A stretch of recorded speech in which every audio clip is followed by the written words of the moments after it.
since I asked you to go steady. Wondering, would you be my little quarantine, or is this the way it ends? 'Cause I told you level of concern, but you walk by like you never heard. You could bring down my level of concern. Just need you to tell me we're alright, tell me we're okay. Michael's quarantine truly starts to make me nervous. I don't forget what they would say. I'm asking you to stay. My bunker underneath the surface.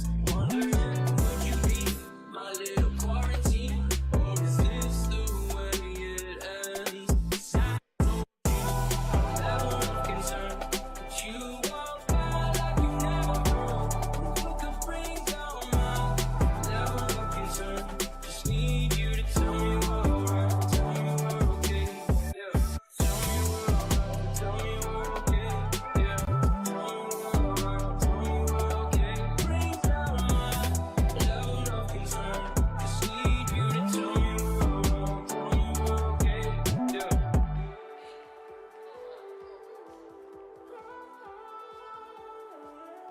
'Cause I told you level of concern, but you walk by like you never heard.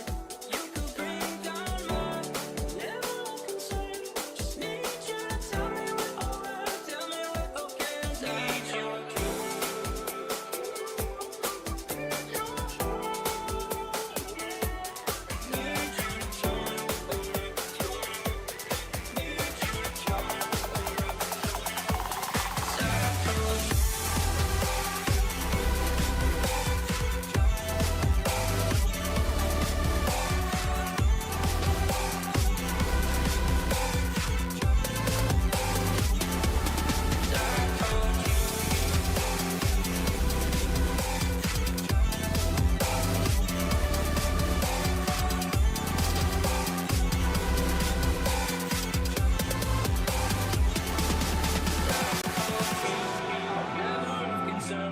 you walk by like you never heard.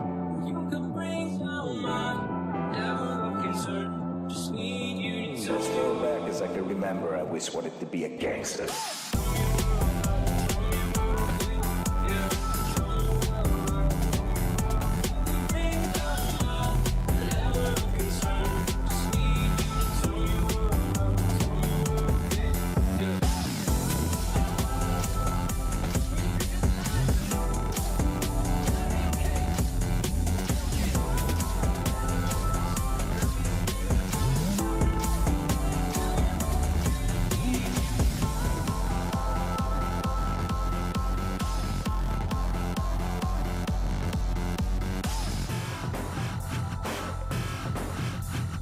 As far back as I can remember, I always wanted to be a gangster.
As far back as I can remember,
But you think you're gonna die when your heart's imminent beating makes you wanna cry.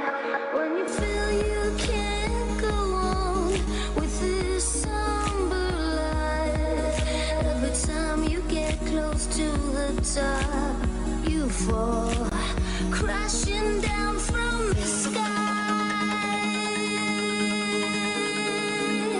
crashing down from the sky. Ooh.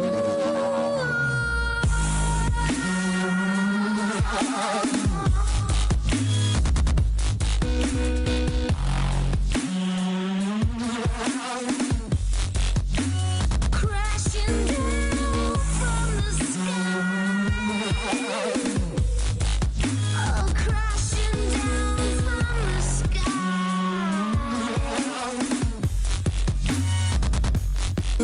Do you ever get that feeling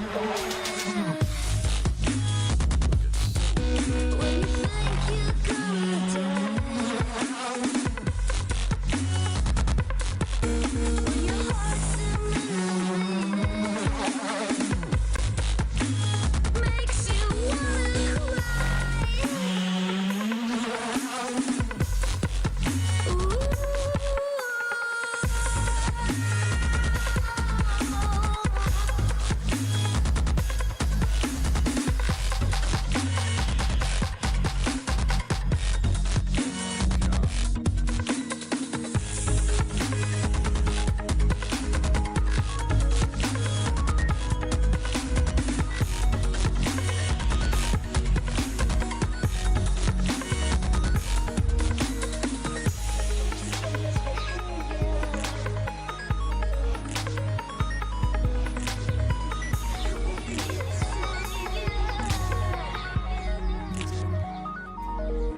Do you ever feel that sinking in your stomach to the floor? When your hands won't stop their shaking and you can't take anymore? When everything you've lived for just walked out the door. Every time you get close to the top, you fall crashing down from the sky. Crashing down from the sky.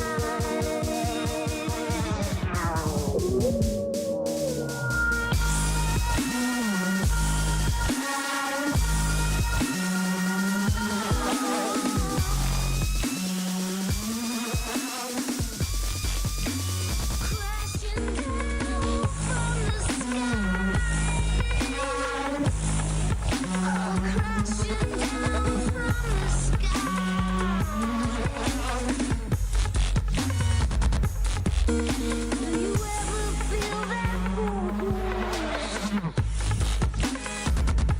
in your stomach to the floor? When your hands won't stop their shaking and you can't take anymore.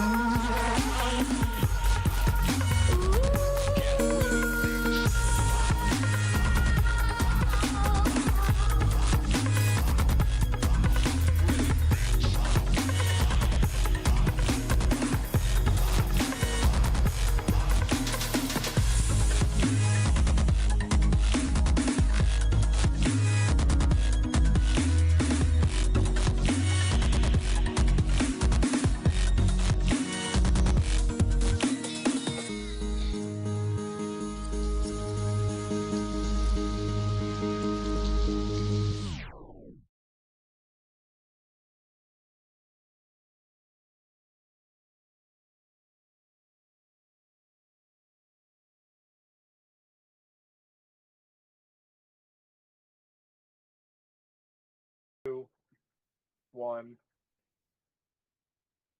Hi, I'm Hunter Dunn, 5051's National Press Coordinator, and we're live reacting to the results of the New York, Maryland, Utah primaries, and also the South Carolina runoff primary results. because that is technically a different thing, as we should clearly establish. All right, so I'm here with some folks from Political Revolution, some other folks from 5051, and of course, some people from directly from South Carolina to talk about what's going on down there as well, because we want to make sure we are not leaving any state behind in this four-state primary, even if most of the talk will be about New York, because come on. Anyways, if the rest of the group here wants to introduce themselves, let's start with Logan.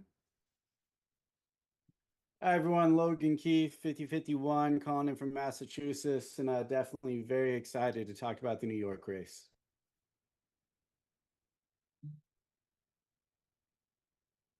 Who, me next? I'll go. Yep. Hi, I'm Michelle Shera from South Carolina, 5051. I'm not excited to talk about these runoff results because it's as expected, but there's hope in the general. Yeah. Actually, let me pull up and see if we want to see how we're doing there right now. Because I have not had a chance to actually check on the South Carolina results. I was busy doing some last second pushes. Alan Wilson is going to be the candidate for governor. Shockingly, South Carolina voted for a white man. And it's looking like agriculture commissioner was the big thing. Cody Simpson's going to win that. It's just all the trash. But we've got Jermaine Johnson in the race for the general. So Let me see if it will show the House runoff. Oh, they have not called any of the House runoff races yet. So, Honeycutt versus. Actually, this is a great question. What do you? What's your take on those House races? Because there's 6 candidates left. None have been eliminated yet. None have moved on yet. So, speak now before. Speak now so we can clip it and it lives on there forever when everyone you root for loses. well, you know what? My personal enemy was Nancy Mason. She came in last. So I have done my duty and I won, and that's all that matters. But as far as these House races go, I'm looking at District 1. So for the Democrats, we've got Nancy LaFord and Magda Ford. Nancy, we think really just kind of is like a spite candidate almost, because she was part of the Trump flush of women in the military. And she just moved to South Carolina in like November and just immediately ran. But you know what? We can work with spite. I'm okay with that. Magda Ford is like a good dude. He's been doing it for a while. So that one's really tight. I think it's at 53 and 46 right now. We'll see. District 1 is like the opposite side of the state for me. So I don't know a ton about Honeycutt and Mark Smith. I think that we were like, Honeycutt is the worst, the less bad. District 2 is Zion Khalifa and David Robinson. We want Zion to win, and he's ahead right now. That's great. District 8 Republicans. Don Chapman's the incumbent. Here's the thing about South Carolina, y'all, and I'm going to get this out real quick. All the incumbents are garbage. It doesn't matter what party. All of them are trash. They've just been posting, most of them running unopposed constantly. But what we've done this year is we've made a big push to get candidates on ballots, and we've done that. So hopefully in the generals, we can get some new people in there to get these incumbents out. So anybody marked incumbent, like I kind of want them to lose.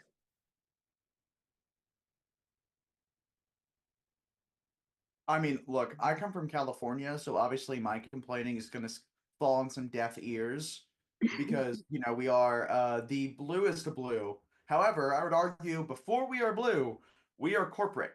So a lot of our incumbents, not all of them, got a couple that I do like. There's like 3. I'm not going to say who they are because even me liking them feels tenuous at best. Like, is Ro Khanna the best we can do? Is he really the best we can do? He might actually be the best we can do, unfortunately.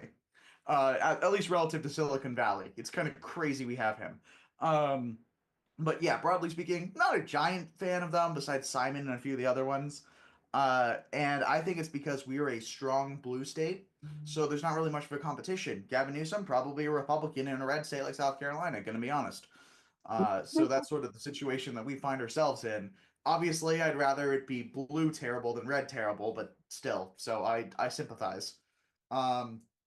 Speaking of those races, though, I don't know if you know, we do this, we sort of, for the viewers at home and for Michelle, because you haven't been on here before, we one of the things we do is we have this like New Deal Dems ranking that we use. It's a voter guide that I've sort of been doing on the side, but we we're not endorsing anyone. 5051 National does not endorse. We do a Rising Stars program, and some of the questions are similar to the scorecard, but not exactly the same. We have other categories, but it is a good, easy way to proc about how progressive a candidate is relative to like a median Democrat. Okay. And occasionally it's fun to try it on a Republican. Thomas Massey actually outran almost all the Democrats in the other side of the primary when it came to the score. If we ignore his blatant homophobia, because like that kind of would be disqualifying in almost every circumstance. Thomas Massey is a story for another time. I hope he runs in 2028 against whoever's running in the Republican primary just to like ruin their day.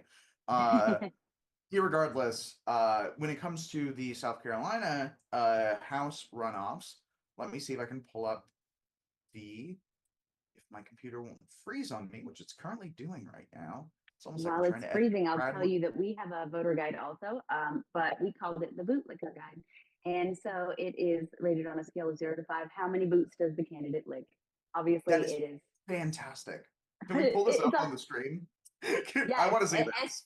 it's scbootlickerguide.com.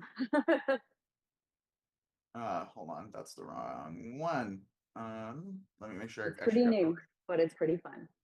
Like, how do we, we were like, how do we rate people and not endorse anybody? I'm like, well, we're all anti-authoritarianism, right? So like, who's licking the boots? Yeah, our whole thing is it's just a scorecard. Like there's no endorsements involved. It's just I mean, if someone gets a perfect 7 out of 7, we do say gold star because it's like funny. And if someone occasionally we do have a question mark ranking, which we'll get into when we talk about Maryland District 8, because that is a website we are going to want to look at. But before we get there, South Carolina, Mac Defford, Nancy LaCour, David Robinson, and I think I misspelled his name there. Zyron Khalifa, we did rank all of them using the scorecard. In District 1, DeFord was actually slightly ahead of Nancy, 2.75 to 1.25, both out of 7. Neither of them were good on abolishing ICE. Both wanted some type of universal health care, but not necessarily Medicare for all. Defford was going further with remove the regime, which is sort of like the anti-corruption, anti-Trump stuff, Yeah. which isn't shocking. He also took, I believe, the political integrity pledge, or at least aligned with the goals of Overturning Citizens United, no corporate PAC money. Nancy didn't have a statement on it at the time. We couldn't find any records about whether or not she'd taken any corporate PAC money, so just kind of had to not give her a score there. Yeah. Also, Defford was slightly stronger against foreign interventionism, or at the very least, standing up for diplomacy and democracy against fascism and genocide. Again, not great, kind of slim pickings here, but he was better. For South Carolina, I'll take it. And he did want to increase taxes on corporations and gesture towards taxing the rich, which is better than you'd expect in a place like this. However, she had a more robust education, childcare, and stuff policy, so she actually outright did better than him on like the catch-all Build a Better Tomorrow. Nonetheless, he was slightly ahead. Despite her raising more in funds, he actually has been polling pretty well. So it's an interesting situation. Like I think he probably has a better shot if he gets to the general, but maybe her education platform gets her there faster. Like I don't really know what's going on there. Yeah, it's hard to kind of predict, but I will say we're in South Carolina. Bank on people to vote for men. Yeah, that's right. And I can say that I've lived here my whole life. It's going to be in a certain direction. 100%. Although I will say it does depend on the whole in Democratic primaries when it's a low information rate. Low information voters actually more likely, based on the races I've studied in this primary election specifically, are actually more likely to vote for women. Really? Yeah.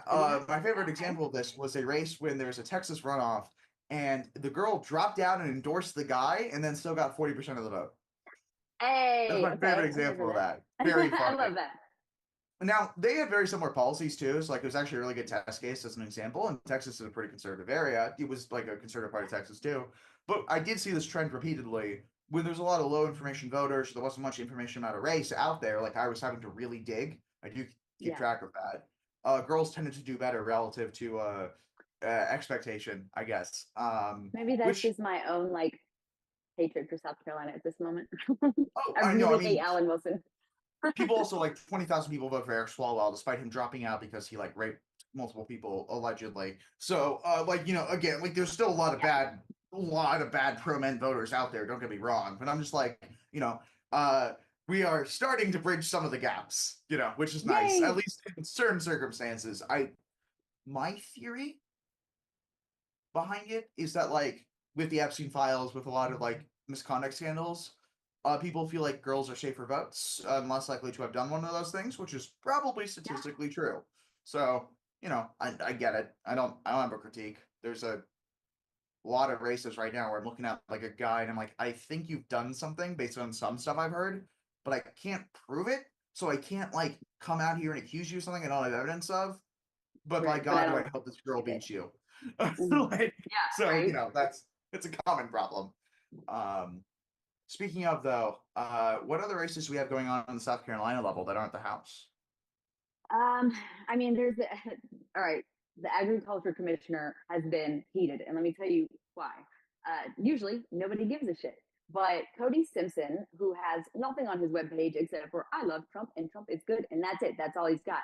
But he is comically bad at smear campaigns. So he did this smear campaign against his opponent Danny Ford, where he showed Danny Ford, a farmer, in a field of marijuana.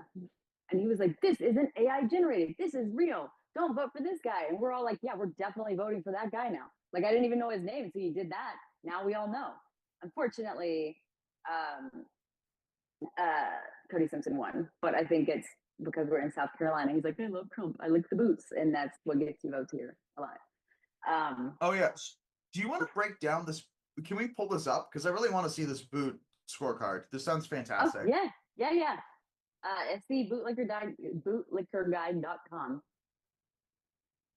All right, Keith, can I ping you to pull this up? Keith is our Yeah, tech I person. don't know how to. I don't know what I'm doing. I will end up canceling the whole live if I try. Sorry about it. You're good. Also, because like I straightforwardly not sure we could like actually in the first place even access it. But it's So just like, yeah, we're gonna do it with hopes. you know, regardless, it also gives me a second to upload this pro lander doc. Uh, Logan, I know you are not in Maryland, but are there any Maryland races that you have an opinion on? Maryland, not too much. Honestly, I've just been eyes glued to NY because there's so many DSA candidates in the so-called corridor, right? And so for me, that's really what I'm watching because I think that that's an excellent way for socialists to start to get traction within the House of Representatives. And we can actually start to see some policies that are going to benefit some working class Americans. So really, that's where I've been focused on. But you know what? I'm going to look at Maryland primaries, and we are going to find it. I'm so jealous that New York has Mamdani. I met somebody from New York the other day, and they were like, "Yo, Mamdani's so good." I'm just like, Uh, man. Phenomenal. Yeah, phenomenal. And I mean, so to your point as well, like, uh, look, what this kind of this, election is in a way too, is to kind of show Mamdani's reach, right? How much reach does that Mamdani star power have when we're talking about Democratic Socialist, progressive candidates running in New York against, old guard Dems, right? And there's some prime examples already, like Brad Lander just took it home, right? I mean, that's something that we can definitively say, right? Like the other thing is you have really close races with Chuck Park versus Mang. Chuck's a long shot, nonetheless. Stand up guy, right? He's really out there for the people, doing what he says, and he believes in what he's doing. Claire Valdez just won, huge win. Claire Valdez, DSA member, Mamdani back, took Velasquez's open seat. Unfortunately, Michael Blake lost to Richie Torres. Um, you know, not necessarily the biggest thing in the world, but still, it's still showing that we got these really close races right now. Daria Lisa is the other one to really watch. That is a close race right now. And in Y13, that one's gonna be super close. oh my God. And just a real big call out about Daria Lisa too. Like, look, phenomenal performance on the debate stage. One, really stuck to her guns there. A lot of respect. Likewise, coming out guns blazing from the beginning. I am not taking APAC money. What's happening in Gaza is a genocide in that district that is huge. Really came out, spoke to the people, spoke to working class topics that mattered to the average New Yorker. Honestly, I'm really stoked to see what happens with her. I'm really hoping Daria Lisa just takes it home. If we can get in there with Claire Valdez, Daria Lisa, Brad Lander, it's a good day. Would love to see my boy Chuck Park up in there, especially having someone like him on the Foreign Affairs Committee. Home run, bro. Right? That is exactly what we 100%. need, in that arena right now. The other big one that I do want to call out, comptroller elections going on right now. Raj Goyal, Drew Washaw against Dina Pali. I think that this is going to be a big one. Kind of the important call out there is Goyal has increasingly positioned himself as a progressive, but more than anything, highlighting, kind of a divestment strategy when we're talking about pension investments in Israeli bonds, right? And that would be a massive step. If you get New York pension from, defunding essentially Israeli bonds, right? I think that that's a massive step, and it signals to other blue states that you can do this, right? We can divest from Israel, right? And I think that that's a massive step. And then lastly, state legislative, just to call it out before we hop back in there. Eli Northrup coming up in there for Working Families Party. Elipo Satara Tupac, Lower Manhattan, Mamdani endorsed. NYC DSA, WFP also endorsed. And then we got Conrad Blackburn running as well for NYC DSA, also endorsed by UAW. Yeah, that's pretty much where we're at right now.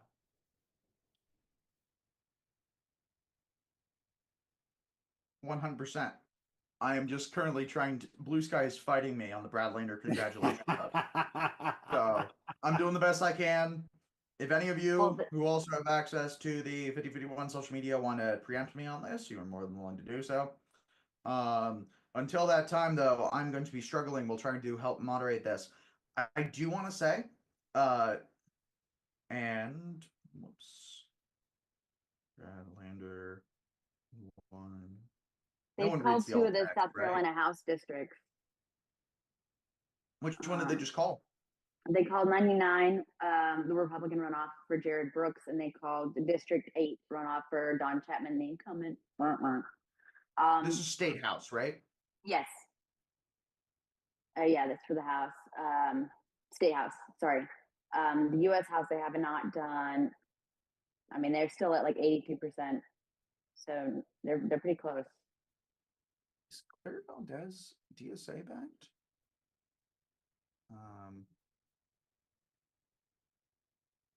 I thought, yeah, I'm pretty sure Claire Valdez was DSA backed. No, so I was about to say Working Families Party backed. I'm But pretty then sure I they're know for a fact DSA that member. Reynoso, yeah, that was actually a Yeah. turf war. We'll talk about it in a second. Yeah. Sorry, I'm fixing.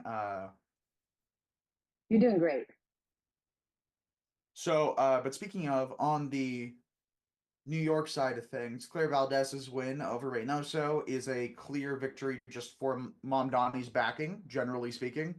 I think that's the number one takeaway, because I'm going to be honest, I had to spend a lot of time digging exactly into their positions to find out why Mamdani sided with Valdez over Reynoso, because they're so similar politically.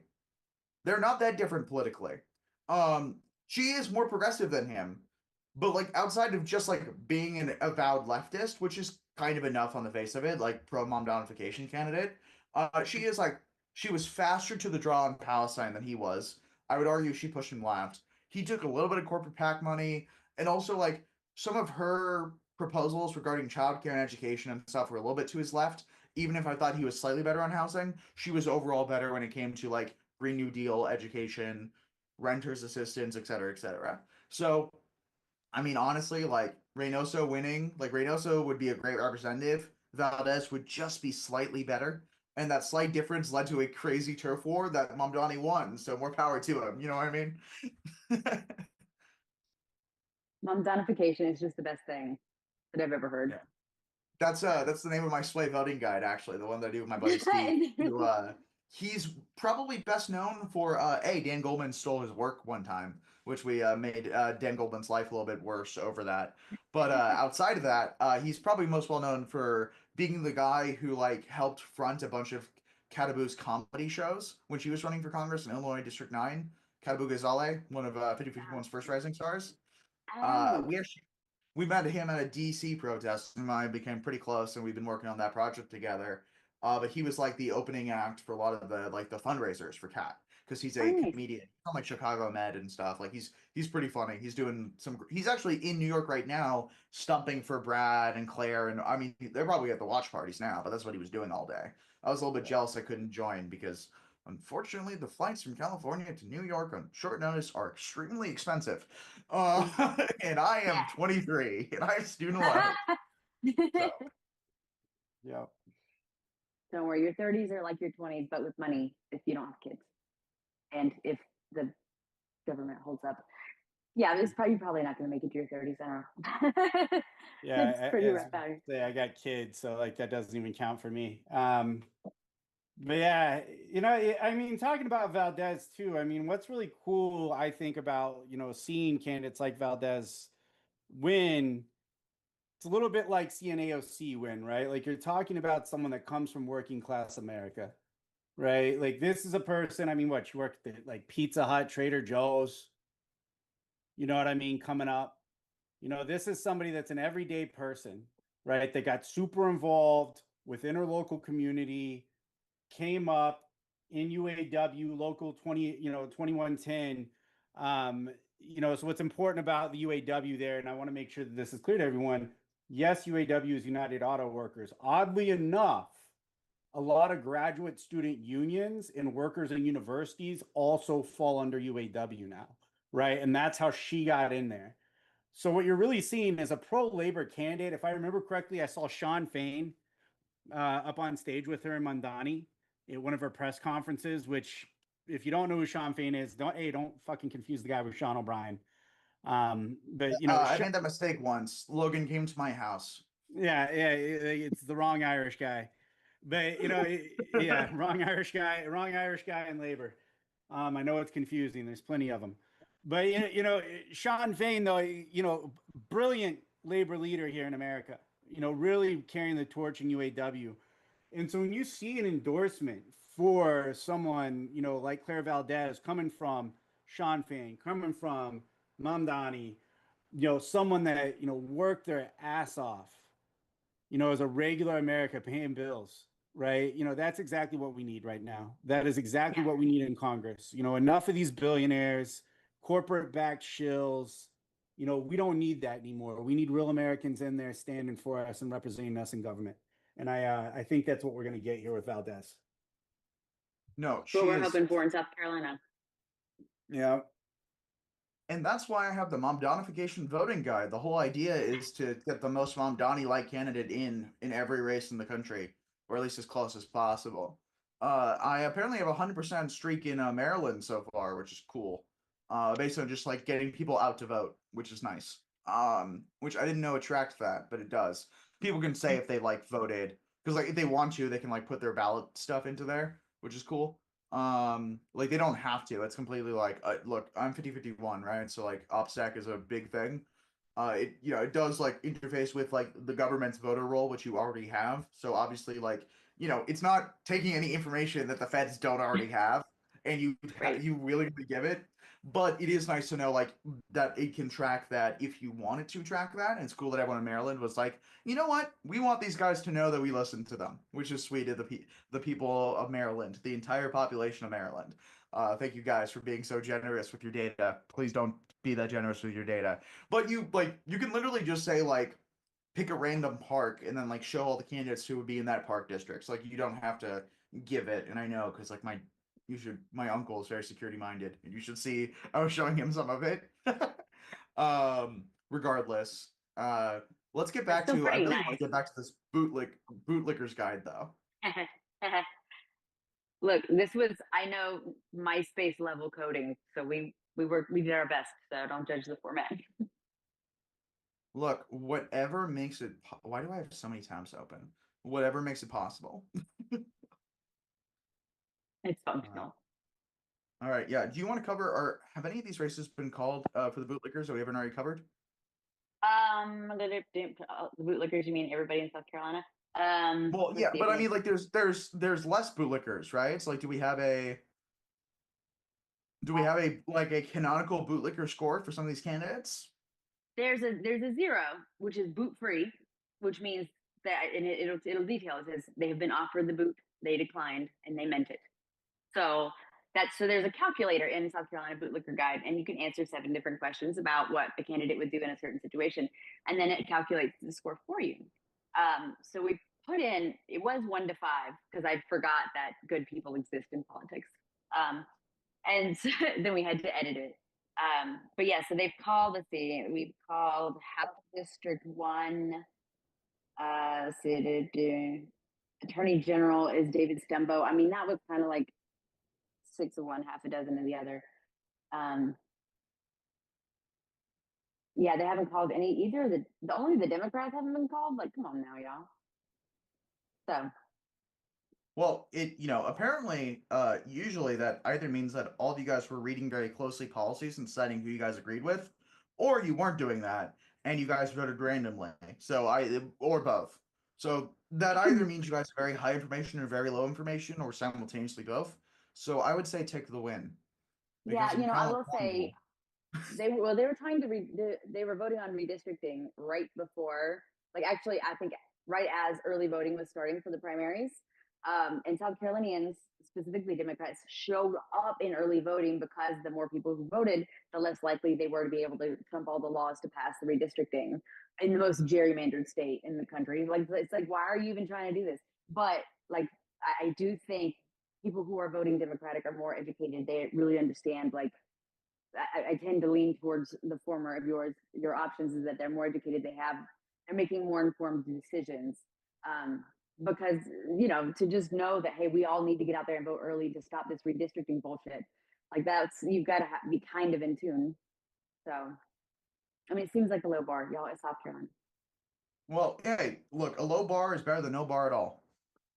That's true. That's facts. Which is honestly what it feels like when I see some of the statewide votes in California. Can you tell I'm still salty about some stuff? It's like, is Hunter a little bit annoyed that people were like, "Oh no, don't vote for the billionaire. Let's vote for the guy who's backed by every other billionaire in California. I would rather vote for 20 billionaires than for one. I'll take the package deal." You guys. It's like I have an agenda and I crash out when the agenda is not matched, which is why some people really enjoy this stream. Yeah, I mean, it makes sense, right? It's the home of the limousine liberal, right? Which is funny to see New York kind of shifting so much. New York's shifting more to that progressive lean versus, California, which you would think would be in the same kind of category. But, Silicon Valley is there, so it's very real. So you still get those limousine liberals coming out of the woodwork. We had a guy who, let me just say that Democratic candidate for governor, Dr. Jermaine Johnson, is a gem of a human being. And I bully politicians like it's my job. So he's an actual good human. So he's announced he's running. And then Billy Webster, who is the founder of Cash Advance America payday loans or whatever, and was a lobbyist for the payday loan industry, comes in running as a Democrat. And I was like, bro, get the fuck out. Billy Webster, I will bully you like it's my job. Like, luckily he lost by a landslide, which gave me hope. But like, yeah, that when you say limousine liberals, I'm like, yo, this he's like, yeah, sure, he donated a lot of money, but you made it in a predatory way off the backs of the poor. Like, what do you don't get accolades for that. Yeah. So the problem is, look, like that is a good critique of almost every rich person who's ever ran as a Democrat. It is also a great critique of almost every Democratic politician's donors and the people who they're running to represent. I don't think both parties are the same. I think anyone who says that is probably acting in good faith, but is over exaggerating a lot of very important differences, like, fascism. Like, Like, there are some issues in Same which with the you. parties are kind of the same. Like Israel, in Gaza, like the Democratic Party is aiding and abetting fascism on the broad scale, not necessarily specific individual politicians or the base, but like the party establishment absolutely is. Yeah. However, one of those groups wants to like throw immigrants and trans people and gay people and Palestinians into concentration camps here right now. And the other party, not a single one of them wants to do that, except for maybe Gavin Newsom. Actually, I'm sorry, I'm being mean. That podcast Gavin Newsom might want to. Actually, existing Governor Gavin Newsom doesn't want to. He does want to do that to homeless people, though. So, like, in his very light defense, he's probably more pro-trans than he says he is, based on his actual votes. However, I know he's secretly a vampire, and I know where he gets his blood from. So, I'm just like, Have you met him? Have you seen how unnaturally white his teeth are? It's like the episode of Friends where Ross like overbleached his teeth. Like, because he came to Seneca, South Carolina once. And I went because I was like, bro, you're about to get hurt because he's redneck. But yeah, his teeth are too white for me. Otherwise, there's opinions, but Well, I mean, look, I mean, it makes sense when you think of Newsom, right? I mean, he's a tech CEO, basically. I mean, he came up, SF mayor, right? I mean, right there, he's been in Silicon Valley's pocket for a long time. Like, am I happy that he's talking shit to Trump? Yes, am I happy that he hired a phenomenal social media team?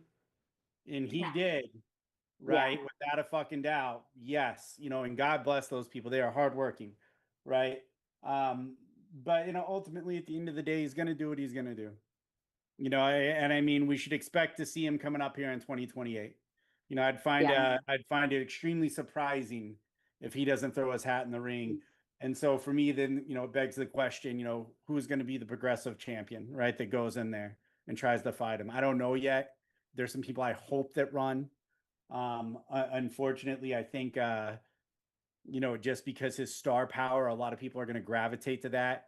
And I just yeah. don't know if Americans have felt enough of, the pain of this is what happens when you support billionaires, right? Don't They just haven't get equated it. distracted. 100%. Don't just Yeah, get distracted that yes, Trump sucks. Life has gotten harder under Trump, right? Things have become more expensive, right? Pay has sucked. We can all agree on that. Don't only get distracted by that by saying, oh, well, we just need to go back and find, Biden 2.0 or like, a oh, tech no. CEO that says they're a Democrat, right? Yeah, That's not what we exactly. need. Yeah. Right. That's and if Newsom, in my personal opinion, if Newsom had, and they started the gerrymandering thing, and Newsom said, "Well, I'm going to do it too." Like maybe if you hadn't done quite that, right? Like the correct answer is fuck gerrymandering. Nobody should be doing it. I think 80% of the population thinks this is bullshit, and we keep doing it. But that kind of spurred this back and forth, and I'm like, that was. I mean, I don't know. I don't know how to come at the Trump administration for the stuff that they do, but I don't think that was a good call. Yeah, I mean that's all obviously an interesting one. Thinking about gerrymandering. Like, look, on its face, I agree with you. Like in the normal times, should not exist. If we had a normal Right. Supreme Court, I would say that should not exist at all, right? Unfortunately, they don't play by rules. We can't either, unfortunately, right? That's where we're at. I don't know what the answer is other than to say we got to expand the Supreme Court. Yeah. We got to start getting things back to reality so that, to your point, Michelle, we don't fucking run into this situation again where we can honestly say, no, you're going to draw a district a logical way, right? We're not going to have these insane pieces, puzzle pieces getting drawn out just so people can, push out minorities, right? And push out working class families. No, we're not doing that anymore. Right. Like that Gotta just get needs to there. happen. But unfortunately, the Supreme Court, it's going to have to get changed. Yeah. It's just reality. oh boy, Uh-oh. that's bad. Uh-oh. I don't like that. What do you Hold got, on, Hunter? okay, hold on. Let me scroll through the Maryland results so far. I'm gonna go backwards. Attorney General, neither of them had real competition. Governor has not been called for the Republicans yet. It looks like it's either Dan Cox's or Ed Hale's game. Makes sense. There's some real divided opposition because Wes Moore is not going to lose re-election. Speaking of Wes Moore, our favorite governor who attended dialogue, has won the Democratic primary over Eric Felber, who, to Wes Moore's credit, Wes Moore did outscore him on the New Deal Dem Momdanification scorecard. Wes Moore had a 2.5, Eric Felber had a lower score. I do think Eric Felber is more conservative than Wes Moore. I also, in fairness to Wes Moore went like one time to dialogue to speak. It does not appear that he is a member, unlike Jared Polis. If we do a reconstruction, there's going to be about 20 Democrats who are also going to face prosecution for the actions that they took in their official capacity, which helped fascists. Jared Polis, you are one of those 20. You are, in fact, in the top half of that list. Jared Polis sucks, y'all. But speaking of, so light congratulations to Jared Polis for pulling it off. Let's take a look at the House races real quick, which is why I said, the Republicans, I literally, most of the ones that have been called look like there was no shot. Harris has the incumbent, Harris in District 1, has won with 81% of the vote in the Republican primary. Wallace has won with 89% of the primary in District 2, which is interesting because that guy's not an incumbent. District 1, which is the most interesting one for the Democrats, right now Schwartz and White are in first and second place, which is what I expected to happen. I'm kind of surprised Victor Guidis is in third place over George Wallace, given that Victor Guidis is most known for a video where he's shooting a gun and talking about how Wes Moore banned Glocks and how Wes Moore shouldn't have done that, according to Guidis. And Wallace is just like a normal moderate Dem. Guidis is also against property taxes, by the way.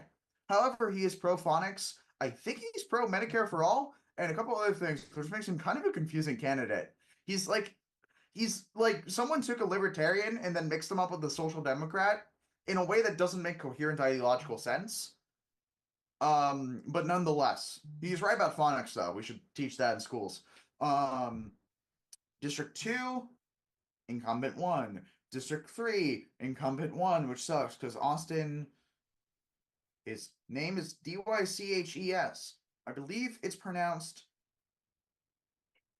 Just gonna call him Austin because I'm not sure how to pronounce his name, and the obvious pronunciation to me is a word I can't say, and it's Pride Month. I know I'm not.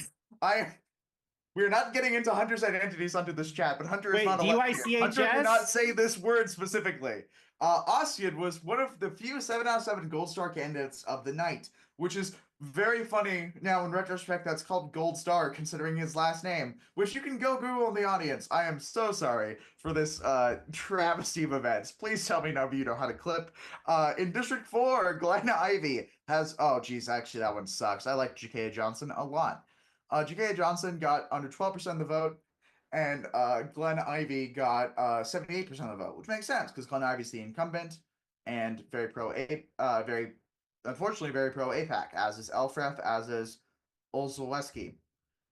District 6, right now, Delaney and Trone are having a mid-off with Delaney at 43.5%. She's the incumbent, and Trone, the former incumbent, with 40%. He tried to run for Senate, got in trouble because he said a racial slur during a congressional hearing. He did apologize for this, by the way, but he did say it to the person who it applies to.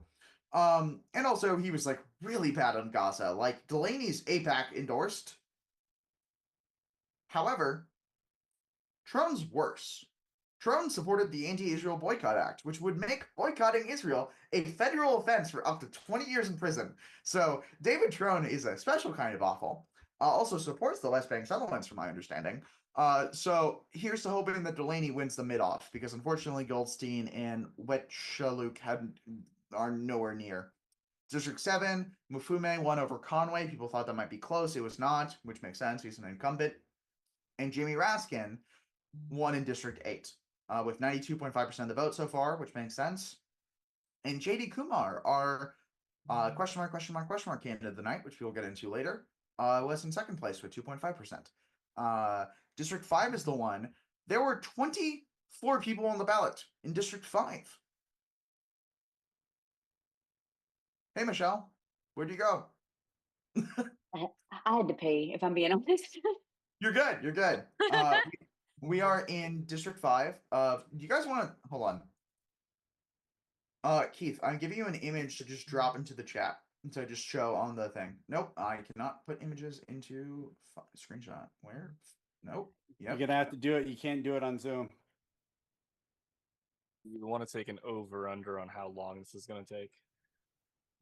To get up there. Yeah, Incredible. okay, there there we it go. is. Now let's see how long it takes me.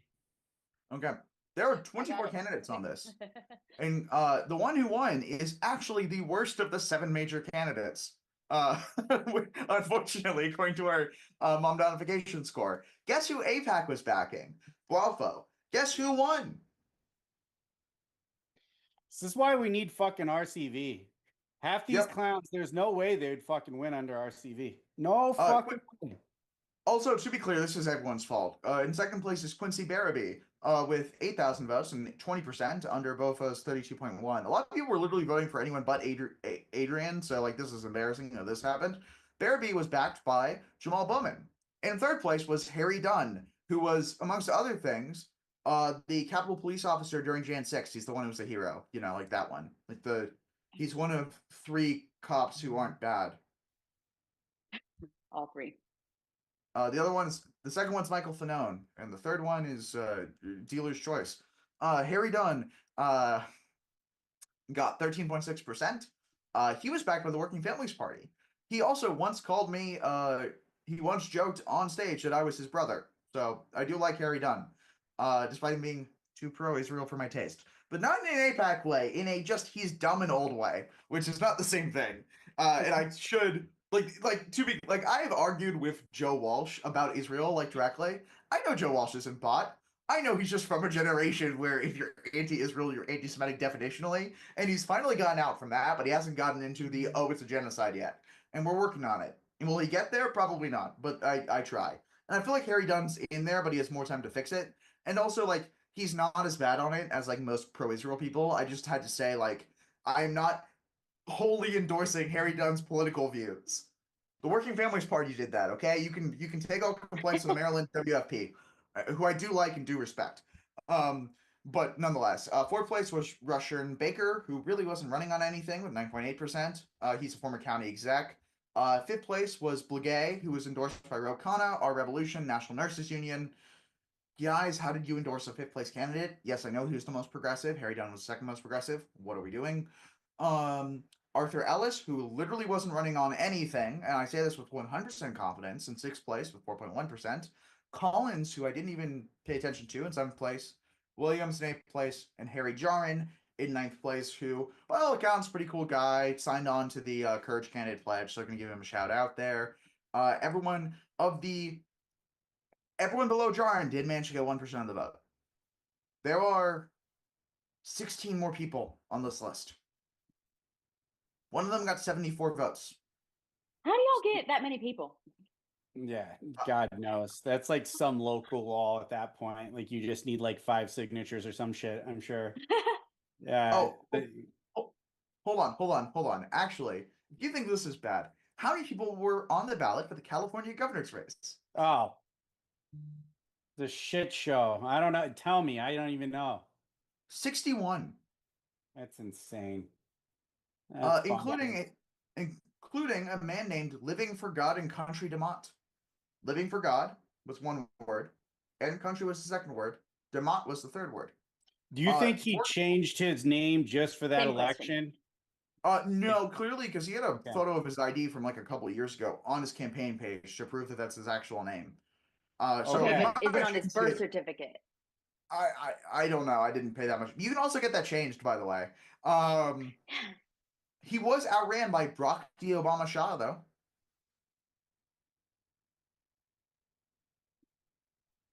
Wow, that's pretty impressive. There we go.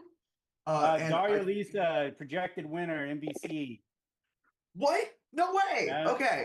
Hey, so far we're not looking too bad for the old comedy corridor there in New York, man. I mean, honestly, like I'm pretty stoked about what we're seeing so far. There's been a few, like I'm not too stoked that Torres won. I mean, I think he made a comment something along the lines of like the biggest friend to Trump is the far left, right? Which is just laughable to me.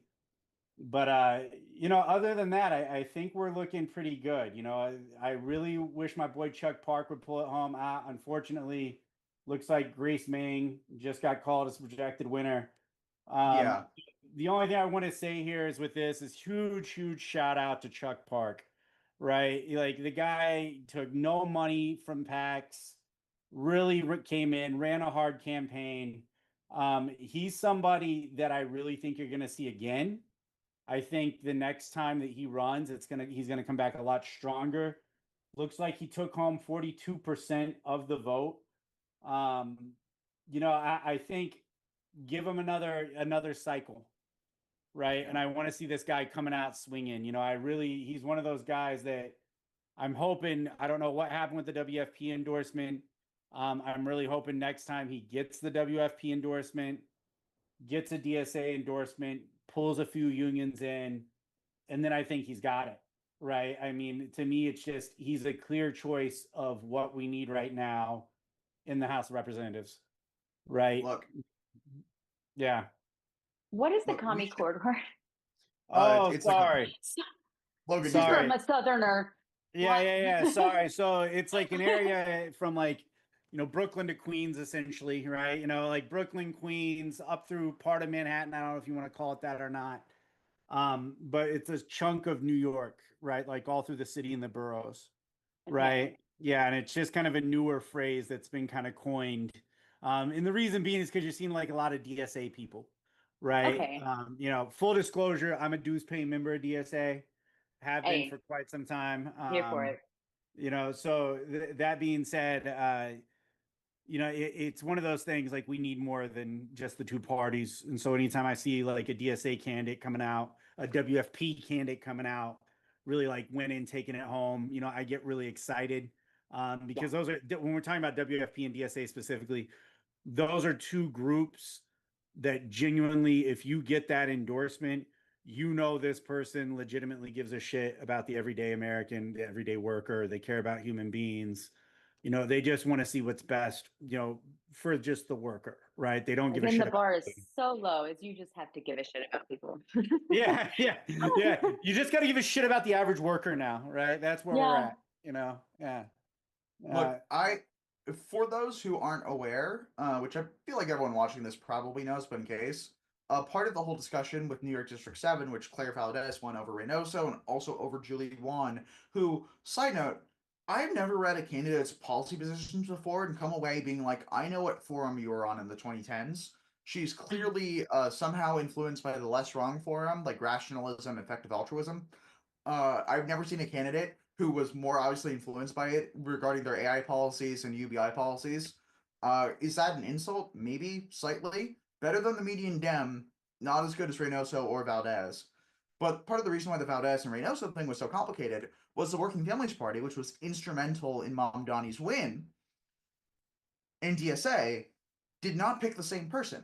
Reynoso was backed, probably a longer term. I'm trying to remember Reynoso's exact backstory right here. I want to make sure I don't get it wrong. Because Been on the scene longer. Yeah. And community organizer in Brooklyn Borough President since 2022. He was part of the New York City Council for the 34th District for 7 years before that. So he's a long-term guy. He's a real one. He is, from my understanding, a real one. And now someone in New York's probably really upset at me right now. But just broadly speaking, on the whole, has been a pretty good council member. If not, WFP wouldn't have endorsed him. Now, sometimes WFP doesn't endorse someone who's great, but they almost never endorse someone who's bad. Except for the one time they endorsed someone who's also getting APAC dollars, okay? New York Working Families Party, I do see you when you do good things and bad things. I am your Santa Claus, okay? If you want coal in your stocking.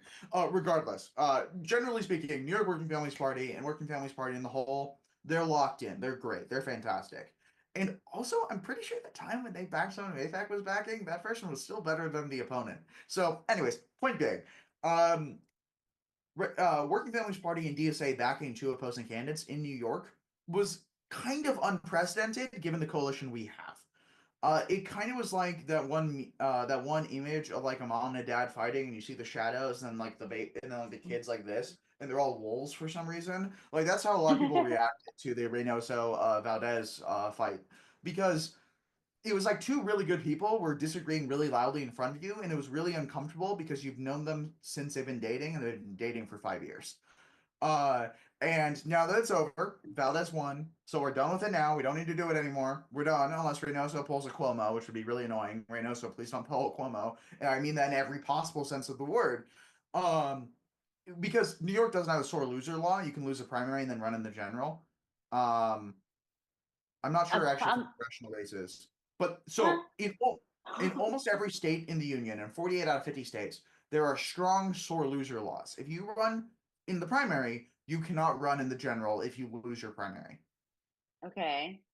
unless you win like a different primary slate. Like there's rules about this, and often you can't run in Yeah. multiple primaries at the same time.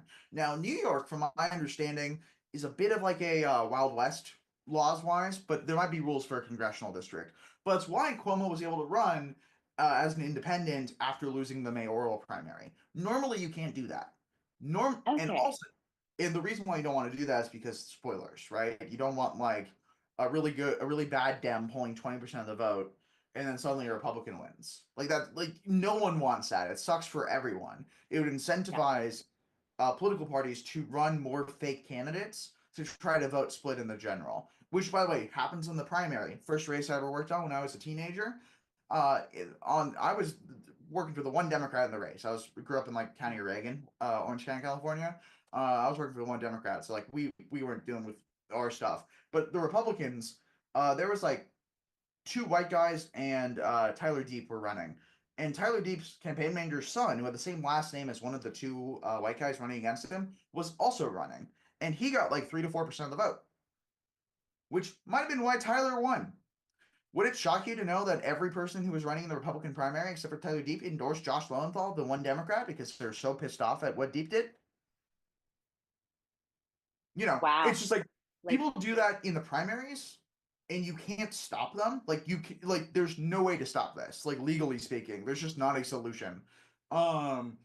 Unless like you investigated it for like campaign coordination, but they're not going to do that in a state assembly race. Like that's just not going to happen. yeah, right. Like that's too much. But you can stop in the general with a sore loser law. With ranked choice voting solves this, by the way, so like you don't even have to worry about it. But like Reynoso, if he wanted to, could run independent and then try to win, but it wouldn't work. It would just go badly for him, I think. It'd be annoying if he did though. But anyways, now DSA and Working Families Party can get back together, and then we can all be comfortable at the dinner table again. Well, I mean, my hope is too, is like what ends up happening is that, like, look, not only that we see more coordination among progressive groups such as WFP and DSA, but when something like this happens, right? Because it's not to say that, two candidates supported by, these orgs, like, are running, they shouldn't run against each other. I'd love an America where that's the norm across everywhere, frankly. But, what it is to say is when you have somebody like Reynoso, right, then it's like, well, or, Valdez, after this election, we say, okay, where can we now run Reynoso? Right? Where's the next place we can have Reynoso go to start running him to keep him in the fight, keep him in there, pushing good policies for working class people, right? And so I'm hoping these conversations continue. I do hope that to your point that we honestly, Hunter, I'm going to disagree slightly. Like I hope we get to a point in America where it's WFP and DSA are like the main kind of opponents going against one another. Like that would be. Don't. Hold on. You want a fair democracy between the social democrats and the leftists? Bro. There won't be social democrats in my America. Bro, yeah, right. The center of DSA will be the far right. Not the DSA right. We're also banning that too. The center of the DSA will be the furthest right you can go. Well, I mean, like not saying the DSA would be the furthest right in any country, frankly, but it's fun. I mean, and like, look, everybody that's listening to this and everybody on this call knows, like, we don't have a left opposition party in America that's a big major party, right? The only parties that we do have that are left opposition parties are DSA and WFP, essentially, and parties like that, the third party, right? Like, the Democratic Party, if you look at them, they are considered conservatives in most of the developed nations, and that's real, right? I mean, Should be clear, center right.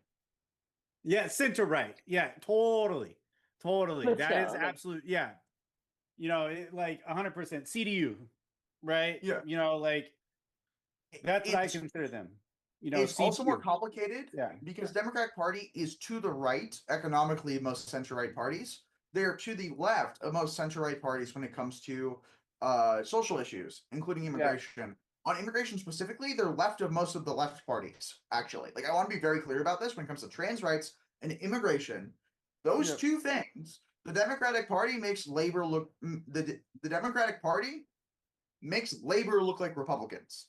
Like, just to be clear. Like, Yeah, you're gonna have make labor Keir in Starmer England fucking. You're specifically. gonna make Keir Starmer cry again on TV, but I shouldn't say that. That's not. he's not nice. prime minister anymore, by the way. Yeah, I know. That's he was crying when he got. I feel like I shouldn't say I feel for him. He was crying when you stepped down.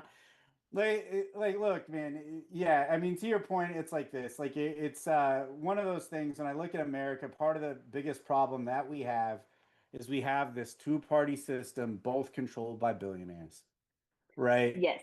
If That's the the part. nuance that you're talking about, Hunter, we just don't fucking have that here, right? There's no environment politically that we have that here until we get something like RCV, ranked choice voting, right? For those that don't know, where it's not just gonna be one or the other. You get your two choices, and that's the fucking end of it. No, that has to die, man. To get rid of that. Once again, expand the Supreme Court, get rid of Citizens United, start walking towards RCV. I think you would see America get into a lot better place. I I do think want to that- say, and Go ahead. Sorry. Keith, can you please put up the link in the chat without telling everyone else in the chat what it is? Guys, for the purposes of this, please don't look at the link in the chat, okay? We're going to wait Don't. until it shows up on stream before you guys get to react. Because I wanted to show the reason why I was kind of worried Daria Lisa wouldn't win, but also why it's so funny that she did win in the end of it all. Sorry, I it need was you to know that this before is you a get link there. to the site that is now formerly Twitter, so even I'm Use scared X to see cancel. what this is. Just type in X cancel. I know. Okay, cool. There's a certain mailer made by a Spaliat's team that I do want to show on the stream, and I just want everyone to sort of revel in the glory of what happened here. But sorry, Michelle, what were you gonna say? I'm so sorry. I just had a I Q was- attack. No, you're totally fine. The only thing I was just going to say is the only way to get to a point where we can get multiple parties in RCB and all of those things is to get these people who are in office out of office, get regular people in there, and just I don't even care what party, just a regular person who's not so well connected, some spoon fed person who knows everybody with money. That's the way we start to do it. Is just get regular people in there. All right, The short one. Keith, let me know when we can show. Please only show the Twitch chat it for like 30 seconds, but let me know when they see it. And then once I do, I will tell our panelists to look at it and then give their straightforward reactions. Logan knows what I'm doing for sure. He's already predicted what I'm doing here, but She I think apologized. Michelle might not know about this. She I'm lost. I apologized. have no. Yeah, I'm not endorsing this. I'm also not suggesting she holds that position. I'm just saying it's extremely funny. There's a lot more where this came from if we want to do some greatest hits, but we probably shouldn't.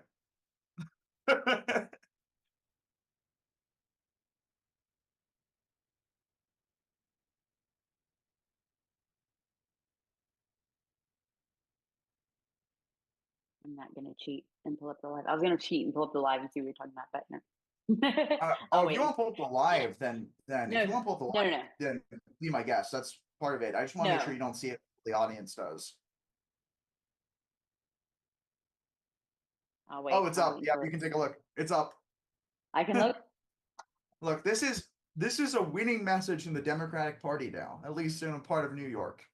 Objectively speaking, this mailer did not cause someone to lose an election, Wait, what which the is fuck? fantastic. Hold on. This What? This is one of her tweets from the 2019 to 2022 period. This is one of the tweets of now almost guaranteed to be the next Congresswoman of New York 13. And she won She over said it with her 50% of whole the Democratic chest. Party vote. without context, like that's, I mean, I don't know. I kind of get it, but also that's fucking a lot to digest. That's a, I mean, I need answers. Explain this Oh, to me. Make it make sense. We got more. We got so much more. We got one saying that it would be better for the world to not have borders, which is just kind of based. We also have her reposting, yes, literally abolish the border and all deportation is wrong, which based. She then posted, seize the means of productions in 2019. In 2020, she posted a better slogan than defund the police would be, fuck you, we're going to defund and abolish. You don't get to water down our movements. 2 days later, she argued that abolishing police would, she rejected an argument saying that abolishing police meant only ending policing as we know it. Period, no more police ever. Okay, so look, if you're gonna say it with your whole chest, stand by it with your whole chest. That's And then in 2021, she's a convert to Islam, by the way. She wrote, all pigs everywhere are haram. She wasn't referring to pork. She also accused Bernie Sanders of promoting liberal Zionism and accused AOC of being too pro-Israel. wow. She then called Joe Biden a war criminal during the 2020 election, referred to the US as a disgrace, talked about wiping her dirty hands on the American flag, also called Joe Biden something I'm not going to repeat, which she shouldn't have said. This is actually the only really bad thing she said. She filed for the Tara Reid stuff. I just, here's my thing is, if you were gonna say it that hard, stand by it just as hard. Like, people have their opinions. Just stand by it. Is all I'm saying. Hold on, the best one though. There's a truly fantastic one. I need to find it. Where is her? Please, please, please, please. Why can I not find this? What am I Googling wrong? Because there's one of these that's way better than all the rest of them. Like so much better. I mean, like, look, I think that some of the context is important here when we're talking about at least some of what she said, right? Like, look, when it comes to look, seize the means of production. Yeah, I'm here for it, bud. You know what I mean? Like, there's no way I'm gonna argue against that. There's more than one way to do it. Yeah, 100%, 100%, right? I mean, people have heard me say it many a times before. Look, the fruits of my labor, I do not think I'll ever see in my lifetime. My hope is that my children will, right? Like, that's why I do the work that I do, right? That means, yeah, like, that being said, when we talk about Kamala Harris here specifically, like, I mean, look, let's be honest, right? And like, I want to also talk about what she said on the debate stage, because I think that that's important as well. When pressured about this, she said, look, I apologize for it. I think that, a lot of people here, including myself, would have loved to see a Black woman president, right? What I think is important with the context here is this, is like, at the end of the day, I wasn't excited when I saw the Joe Biden, Kamala Harris ticket to begin with, when that first happened, right? It's, essentially to me, it was, pretty centrist dim. Right. When we talk about the past election with Kamala Harris specifically, I think the Dems once again didn't hold a true primary and they got the result that we all knew was going to happen. And I'm saying this as someone that voted for Harris while fully disagreeing with a lot of the things she did in her past. Right. I mean, you're talking about the top cop in California. Right. That's who that Attorney was. General, but yes. No, that yeah, top cop. I'm sorry. Okay. No, but I'm not saying this as a defense. I'm saying this Yeah. because I have a rant about the California Attorney Generals I can get into, but not right now because Michelle was going to say something much more insightful than my rant. Yeah. Oh no, I wasn't. Gosh, bold of you to assume anything I say is insightful.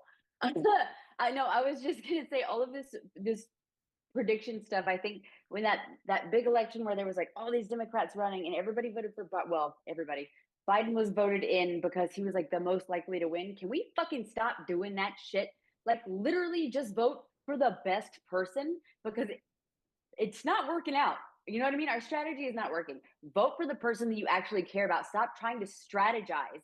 That's not it's not working out, right? And so Harris it's just what we had. Like, you guys, my personal opinion was I love Pete Buttigieg, but but Biden got it. So you support that because the alternative is an anthropomorphic tangerine that we now have as a president. Yep, 100%. Right. I mean, that's what it boils down to, right? Like, look, I wasn't happy to vote for him. Like, and when it came to voting for, in the general with Biden, you think I was fucking excited to vote for Joe Biden in the general election? You know what I mean? Like, look, I can tell you what I didn't do. I didn't buy a bunch of fucking flags like some goddamn weirdo. You know what I mean? And put fucking stickers all over my fucking truck. Right. That's not what happened. You know what I mean? Like, it was like, look, he's better than this guy. Not a decision I want to be put in, and not a choice I want to make. But here we are, right at the end of the day. Same thing with Harris, right? Not a choice I wanted to make. Here we are, right? I'm tired of doing that as an American. To your point, when it comes to the primaries, stop doing this electability, winnability bullshit. Who is going to do the best for the American people? Yes. Right. That's what it needs to be. Right. Who's going to make sure things are fucking affordable? Right. They give a fuck about our black and brown neighbors. Right. They give a fuck about human beings. Right. They're not going to get us into more bullshit wars. They're not going to spend a bunch of money on bullshit. Right. They're going to take care of people. This is what we need to see. Right. And most certainly, they are no friend of fucking billionaires, and most certainly not to a trillionaire, right? Okay. Like, even the fact that it's even a word blows my fucking mind, right? The amount of money that is, while we still don't have, there was a meme that went around that was like, of all the countries playing in the World Cup, only one doesn't have universal health care, and only one has a trillionaire, and that's just disgusting. Like, come on, man. 100%. And like, look, I'm a military brat, and I also joined the military. I've been privileged to live in other countries.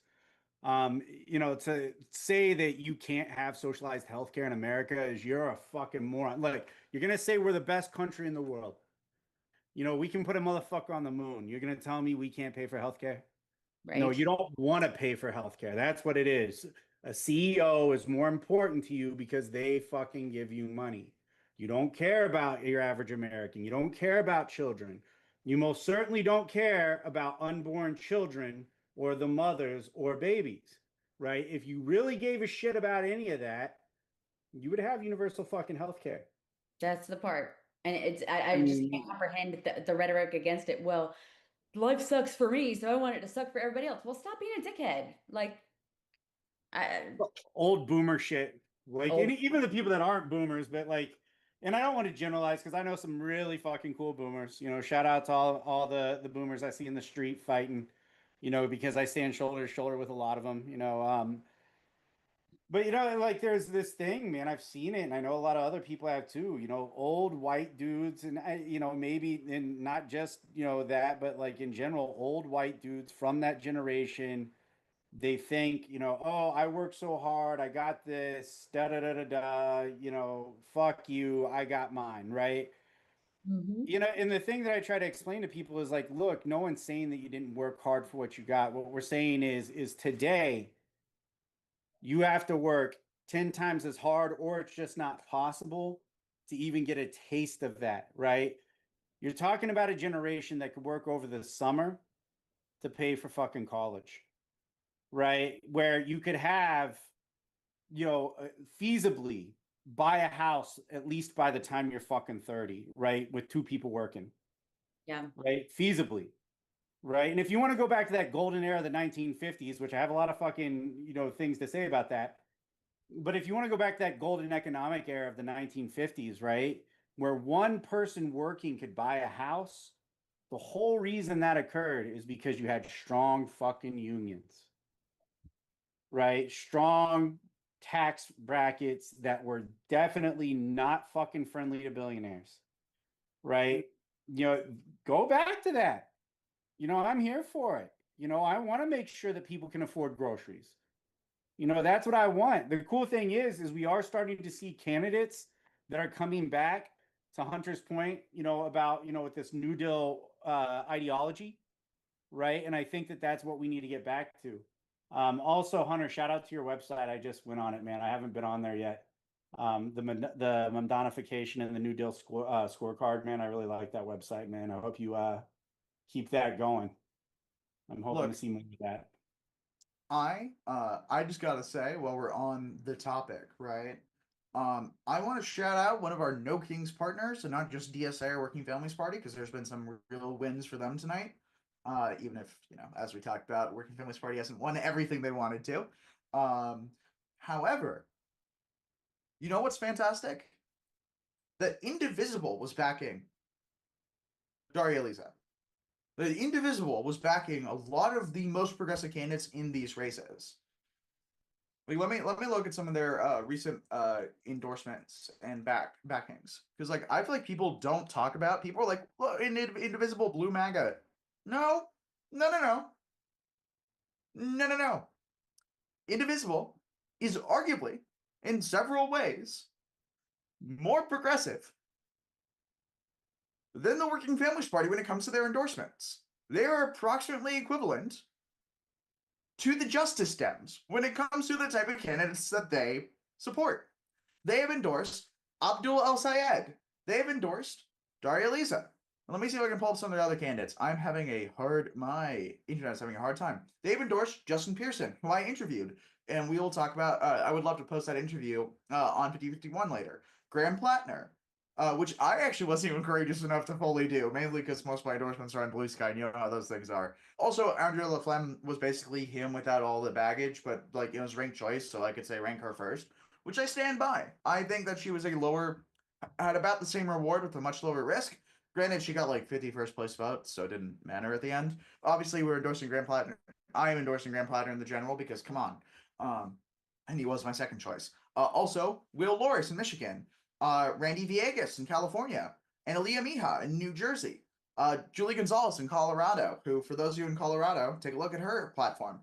Peggy Flanagan, who is running against moderate conservative Angie Craig for U.S. Senate. Brad Lander. And Dr. Jasmine Clark in Georgia. Those are, with one exception, not just the most progressive person in the race, arguably, if not a leftist, as close as you can get to being a leftist in that district. Oh, also Donovan McKinney, also in Michigan. These are incredibly progressive picks in almost every case here. They picked 2 out of the 3 of the Mamdani slate. They're backing Julie Gonzalez against Hickenlooper. They backed Justin Pearson, who is famous for being thrown out of the Tennessee House for civil disobedience. They backed Daria Lisa, who I'm going to drop maybe my favorite one of her tweets in here. It's it's a California Post article, but they have a truly fantastic example of one of her tweets. Let me grab copy the link address to the specific one. There we go. Why is it? No. Why are you doing this to me? There we go. Here it is. This is truly the best one. It's the worst one of all of it. It's pretty bad. I don't recommend this tweet. The correct response in defense of this was Woke 1.0 was crazy, and I was on Twitter. That's the response to this. That's how you handle it. Truly an all-time. Maybe we should even put this one on stream, but for the people in the chat, she made some comments about interracial relationships I wouldn't recommend making. In the sense of why are we prioritizing white women over other people, which is just Woke 1 was crazy. Okay, Woke 1 had the general right idea with a completely, for lack of a better term, dysfunctional relationship to power and hierarchy in society, in the sense of it didn't focus enough in on who had who had institutional power and who had institutional support.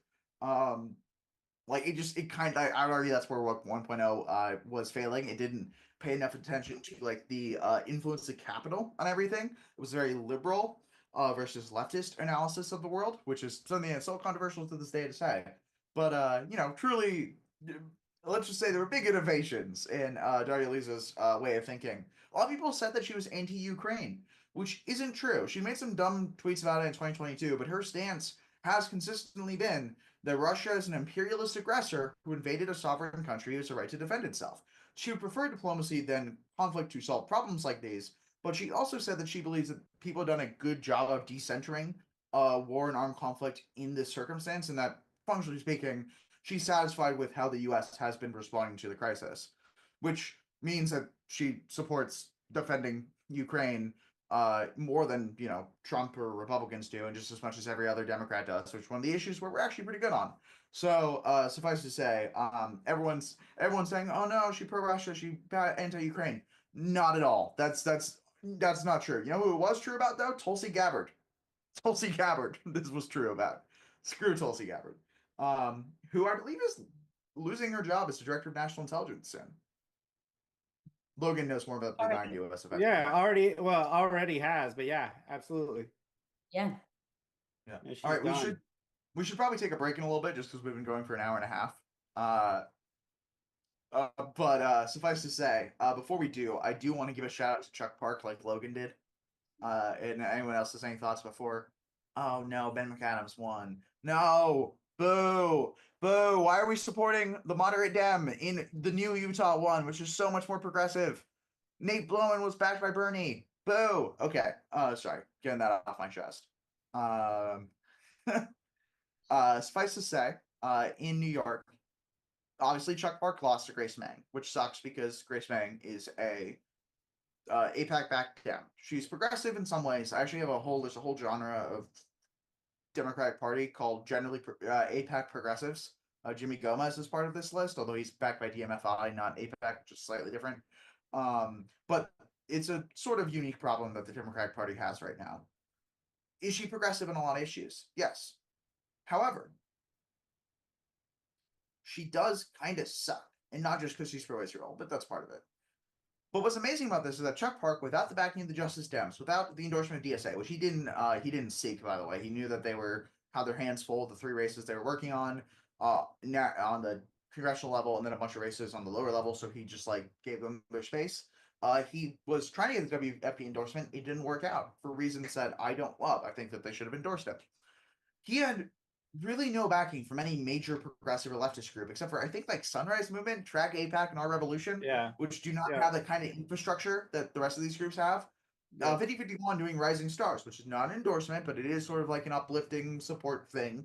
I think that's fair. Was one of the closest things to a large progressive group supporting him, right? The fact that we are in the conversation for largest progressive group supporting him is a problem, right? That is a failure of the left as a whole.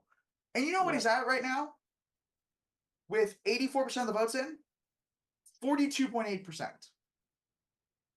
My take on this was that if he cracked 30%, then Justice Dem should endorse him in the 2028 election. He should run again, Justice Dem should endorse him. Without DSA backing, without Working Families Party backing, without Justice Dem's backing, with us in just the last week giving him some name recognition, he got 42.8%.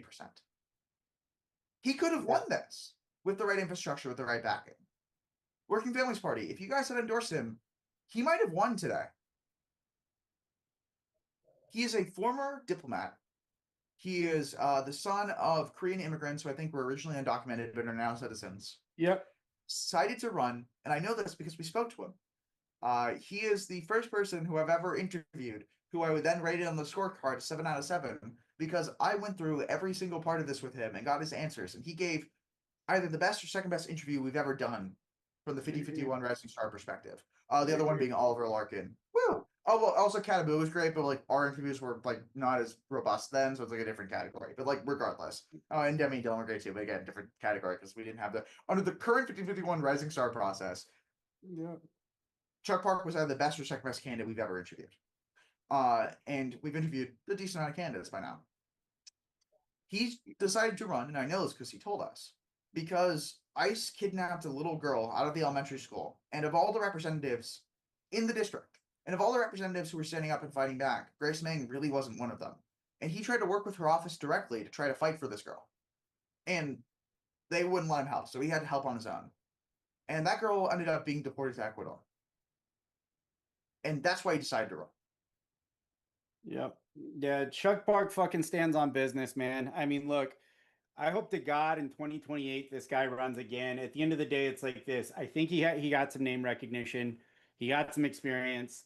I think he knows some people there now. I'm hoping the process starts a little bit earlier between WFP, DSA, Justice Dems. Whoever's listening, like obviously I love every single one of those groups that I just named, by the way. Like Yeah. I'm so much respect for everybody in WFP, DSA, Justice Dems. Like, oh my God.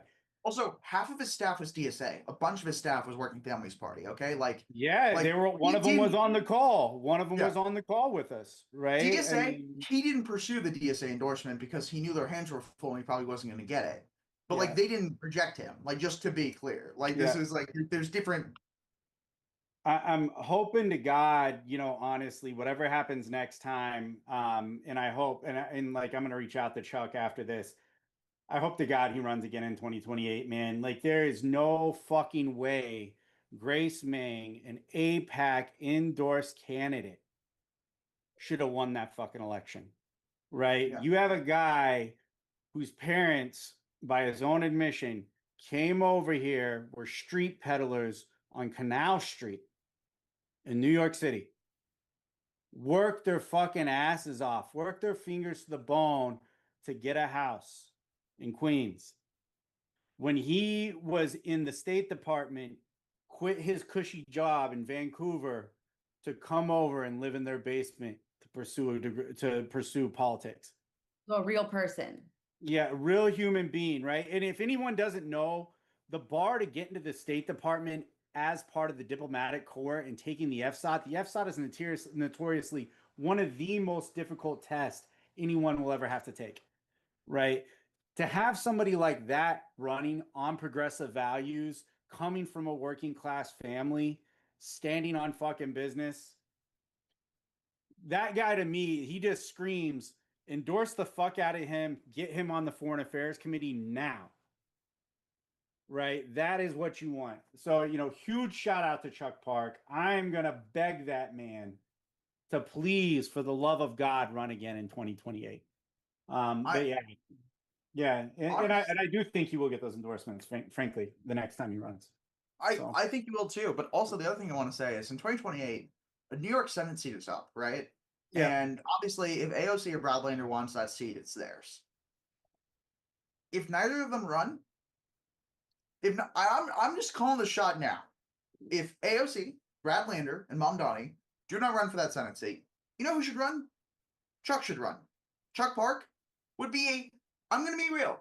Talking to him, seeing the work that he put in without these endorsements, without this backing, while proving to them that he could do.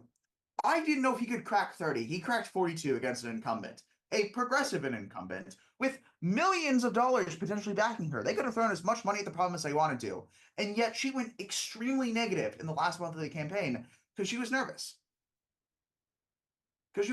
And I thought she was overreacting. Clearly she wasn't. He got 42%. This man could run for House next time, and with the right backing, with the right endorsements, he'll beat her ass. Yeah. He'll do what Bradlander just did to Dan Goldman. And Yeah. he'll do that as a leftist, not a very, very, very progressive liberal. Yep. He'll do I that agree. as a leftist. Yep. But if he wanted to, and it's not one of those big three running, he could probably win Senate with the right backing. And he, more than almost any other candidate I've talked to, who it was their first time running, knows what he's doing and knows how to act as a congressional representative already. Because he Yes. already worked in foreign service and he threw away his career in that to fight for working people back home. And he ran because his incumbent refused to fight hard enough for a little girl who was kidnapped by the goddamn American Gestapo. Yep. And that's the only reason he ran. He tried to work with her. And also, the genocide in Gaza is probably another reason why he ran, because she has a terrible stance on that. But, at the end of the day, he was literally running because she wouldn't help him stand up for this one little girl. Yep. And that's the kind of person I want as a congressional rep. That's the kind of person I want as a 100%. senator. That's the kind of person I want as a president. 100%. Absolutely. Like, I Oh, stand man. 10 toes down on a Rising Stars. I wish there was more we could do for him. Unfortunately, as a decentralized organization, there's only so much we can do for candidates, especially because you don't want to know how hard we had to fight to have a Rising Star program. But Oh, we man. do, Jesus and I'm fucking so proud that Chuck Park is our, Yeah. I believe, our 4th ever Rising Star. And I'm so proud of the work that he's done. I'm so Oh, my proud of the work fucking he's going to continue to do. So, Yeah. Yeah. we And send you just people- heard it here. Sorry, go ahead, Michelle. Like, can we send some of y'all's people to South Carolina, please? Yeah, dude. Chuck, it'd be hilarious. You know, it'd be funny Clone him. if Chuck ran there. What would be funny is he has like an extremely like you can tell that motherfucker grew up in Queens. You know the way he talks. And Oh so my it'd be God. funny him running there. It'd be like Bernie running in Vermont. It'd be the same shit. You know, like that Brooklyn accent in Vermont. That But would yeah, be dude, Chuck, honestly, yeah, I mean, Hunter said it all. The only other thing I want to call out is Hunter just called it now. Chuck Park gonna be president one day. We already heard it. So, but yeah. Hey, that's a little bit of words in my mouth, but I think he can do it. I think he'd be a good one. No, honestly, like, look, I agree with you. Like, I hope he runs for this seat again. Like, honestly, I hope he runs for the seat again. And I think for Senate, AOC is gonna fucking take it. I just don't think it's gonna be I don't think Mamdani's gonna touch it, but I could be wrong. But yeah, well, cool. I gotta sign off because it's late here on the East Coast. Yep. It's my bedtime. But yeah, love you guys. Thank you for being here. Huge shout out to all the progressives that won, and fucking massive shout out to everybody that put in work in DSA, WFP, Justice Democrats. I just like the people I know that have been on the ground in DSA specifically in New York this past 2 or 3 months. My God, my hat's off to you. Shout out to the homie Megan Romer over there as one of the co-chairs at DSA. The things that you guys are doing with that party, I mean, I've never been prouder. I've been a member of the DSA for over a decade, right? And to the work that I see, people putting into that party now, I couldn't be prouder, of what I'm seeing. Yeah, and that's all I got. Thank you guys. It was nice to meet you. Nice to meet you too, Michelle. Yeah. All right, we're gonna pop off for like the next 10 to 15. We'll be back around I guess 11 p.m. Eastern time. We will actually have one of our members who is canvassing in New York, and we're working as a poll worker. Harabius will correct me on whichever one I'm wrong about. Was a poll working? Who will have the opportunity to talk It about was that? in fact poll working. Fantastic. It was poll working. Okay. He was not part of the DSA cadre, but he was a poll worker, and that's also just as important. Either way, we'll cover all that and react to the rest of the races and try to be done about 30 to 45 minutes after we start on the next one. Michelle, if you have to go, totally understand. But if you want to come back, would love to cover some of the South Carolina races because a bunch of them just got called. Yeah, a bunch of So- discuss. I'll come back, probably not for the whole 30 to 45, or I'll be like, Oh, I'm overestimating. I'll probably fade by like 8:30. So like we'll be out when we're out. Okay. Anyways, see you guys in 10 to 15.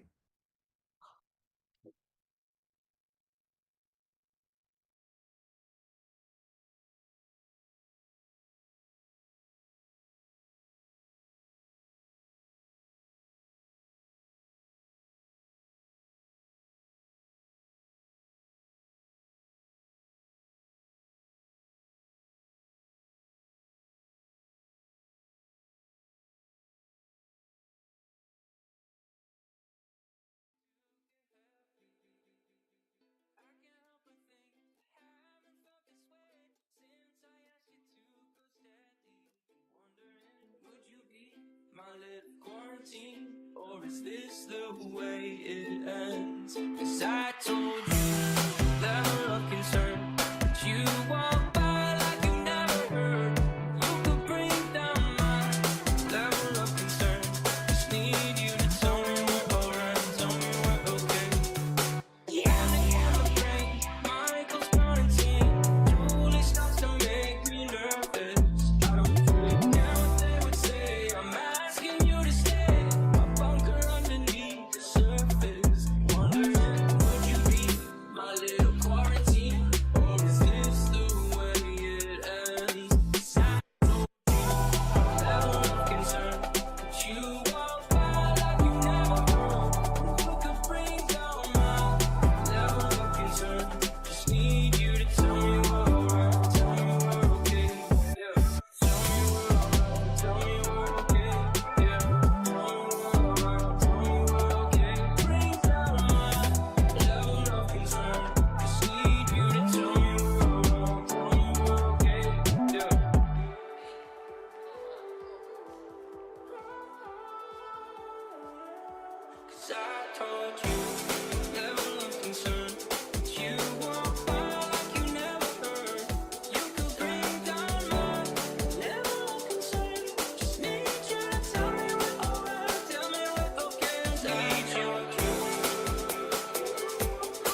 remember, I always wanted to be a gangster.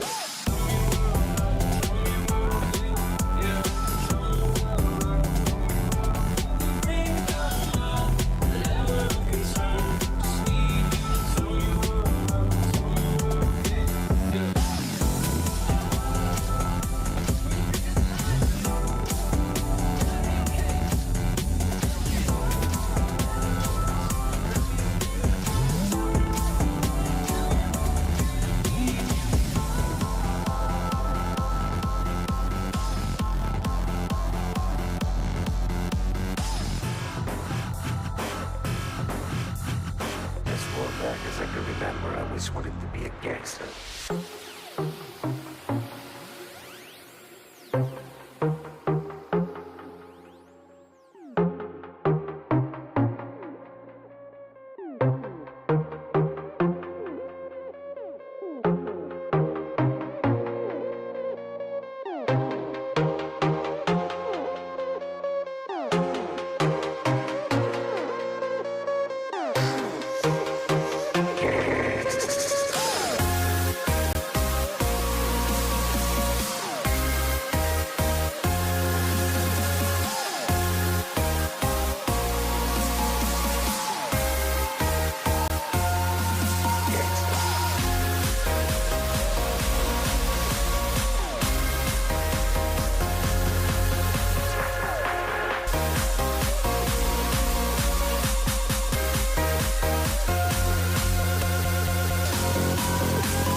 As far back as I can remember,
Do you ever get that feeling that you think you're gonna die when your heart's a minute beating, makes you wanna cry, when you feel you can't go on with this somber life, every time you get close to the top, you fall crashing down from the sky.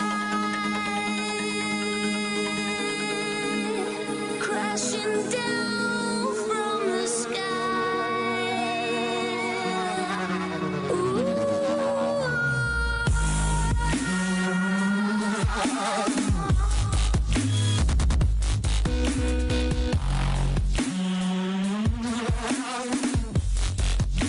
Crashing down from the sky. Oh,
stomach to the floor. When your hands won't stop the shaking, and you can't take anymore. When everything you've lived for just walked out the door. Every time you get close to the top, you fall crashing down from the sky. Crashing down from the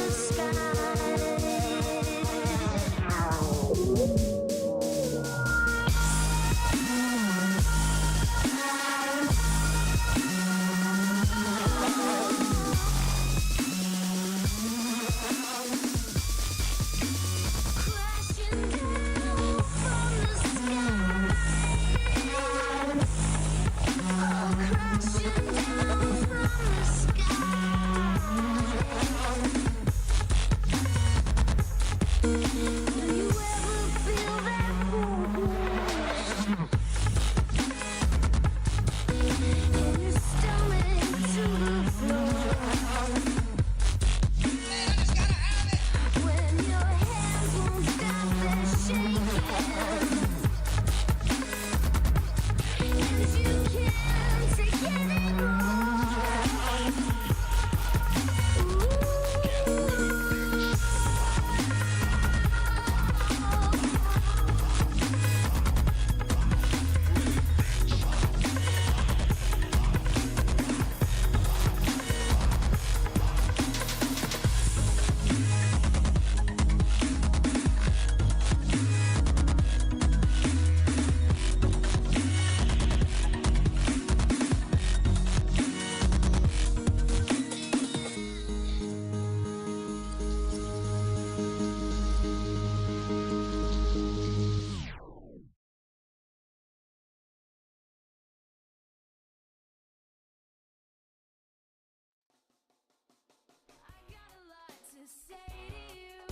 Yeah, I got a lot to say. I notice your eyes are always glued to me, keeping them here, and it makes no sense at all. They taped over your mouth, scribbled out the truth with their lies, you little spies. They taped over your mouth, scribbled out the truth with their lies, you little spies. Crush, crush, crush, crush, crush. Nothing compares to a quiet evening alone.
something much louder. She asked me if I do this every day. I said often. That's how many times she rode the wave, not so often. It's down to do it either way. Often, baby, I can make that rain. Often, girl, I do this often. Make that pop, do it how I want. Often, girl, I do this often. Make that pop, do it how I want. Ooh yeah, ooh yeah, ooh yeah, na na na, na na na. Ooh yeah, ooh yeah, ooh yeah, ooh yeah, na na na, na na na. Ooh yeah, ooh yeah, ooh yeah, ooh yeah, na na na, na na na. Ooh yeah, ooh yeah, ooh yeah, ooh yeah, na na na. She asked me if I do this every day. I said often. How many times she rode the wave, not so often. It's down to do it either way. Often, baby, I can make that rain. Often, girl, I do this often. Make that pop, do it how I want. Often, girl, I do this often. Make that pop, do it how I want.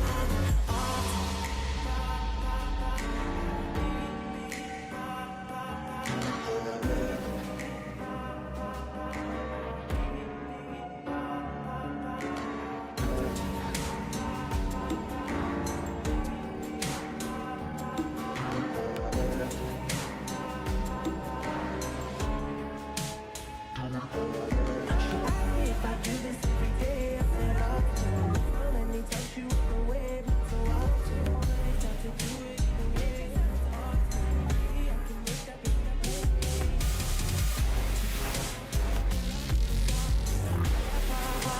Do it how I want. Often, girl, I do this often. Pop, do it how I want.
Me in? It just says Keith. Okay, hold on. We are back with the 5051 live stream as soon as the transfer is over. There we go. We are back with the 5051 live stream, where we were just discussing off camera how all the No Kings attendees are now voting GSA and Working Families Party just as we drew it up. And this is me speaking my personal opinion, not in the capacity of any coalition, just to be clear. But regardless, there is definitely a correlation between real fighters and genuine progressives and leftists. And I think anyone with a brain can put together that people who have been mobilized because they want to see real fighters are now voting for real fighters like Claire, like Daria Lisa, like Brad, and like Chuck Park. We weren't quite there this time, but by God will we be there next time because it's amazing how well we did. And also, it's true down the ballot. We'll get into it later. But if you look at the New York races all the way down the ballot, it's going almost as well as it possibly could have for the left in New York City. But before we do, we should cover where we're at with South Carolina, Utah, and Maryland. All right, South Carolina. We'll start with that. So we've got all the races called. So we've got, let's talk about SC District 1 GOP. So you had Honeycutt versus Mark Smith. Mark Smith seemed like the less crazy of the two. But it's kind of whatever. So District 2 Dems, we got Sam Khalifa, who took that over David Robinson, but Khalifa had 53%. District 8 GOP runoff, Don Chapman, the incumbent one, womp womp. The one I'm really interested in is Nancy LaCour and Mac DeFord. I was really rooting for Mac DeFord. I think that Nancy has a point to prove. I personally have a very strong vendetta against Nancy Mace, so the Nancy thing kind of hits me in my soul, but it's just me. It's fine. So Nancy ended up getting 52% of the vote. And you know, the big thing that I want to say with South Carolina is we look at the governor's race, we look at the Senate, we look at all of these things, but and I am sure this is profoundly different in blue states. In South Carolina, where we make the biggest difference, being typically the quieter minority of I think it's 45-55 in South Carolina registered, but we need to get those people to show up. But we also need to get those people to show up for local government. We have got to vote in our county councils, in our city councils. We have to get people in there, get people on the ballots, and get involved in that. We just recently killed this budget amendment just by having 100 people show up. It's that minute of a thing that changed the trajectory of the county. South Carolina, red states, y'all have got to get involved in the local level. The state house district, the state house, the congressional, it's all good to be involved in that, but we've got to get more involved locally to be able to turn the state and get people voting and make actual changes. Because as it is right now, we just want the person who is the least bootlicker to win something, and that's just not good enough. We've got to get more people in there. So what you're saying is we have to. I'm somehow off camera. So what you're saying,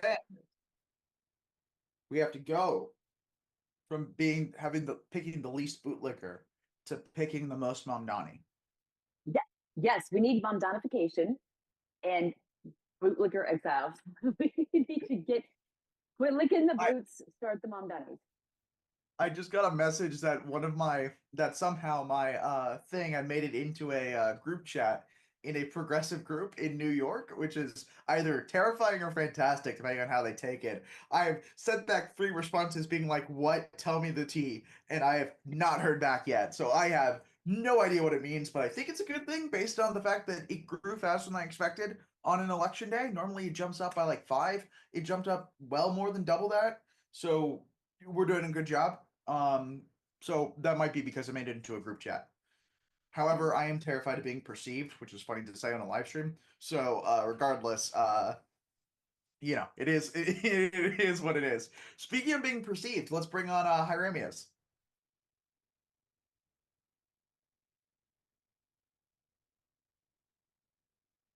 You were muted, bud. Something. Hello, everyone. It's been a long day, I promise you. because I was actually poll working at a local polling station in New York City. So yeah, still trying to like relax from all of that because it's interesting. Just say. That's fantastic to hear. Do you want to? I know, Michelle, we want to make sure we cover South Carolina, Utah, Maryland, just before you have to drop off. So we'll cover Hieronymus' experience in a second. But I do want to get Hieronymus on because usually he's the one who's the best at like reading out the results as they happen. Because like I want to talk about, we want to make sure we're covering the races. So obviously, we were talking about this a bit before we got the stream back up.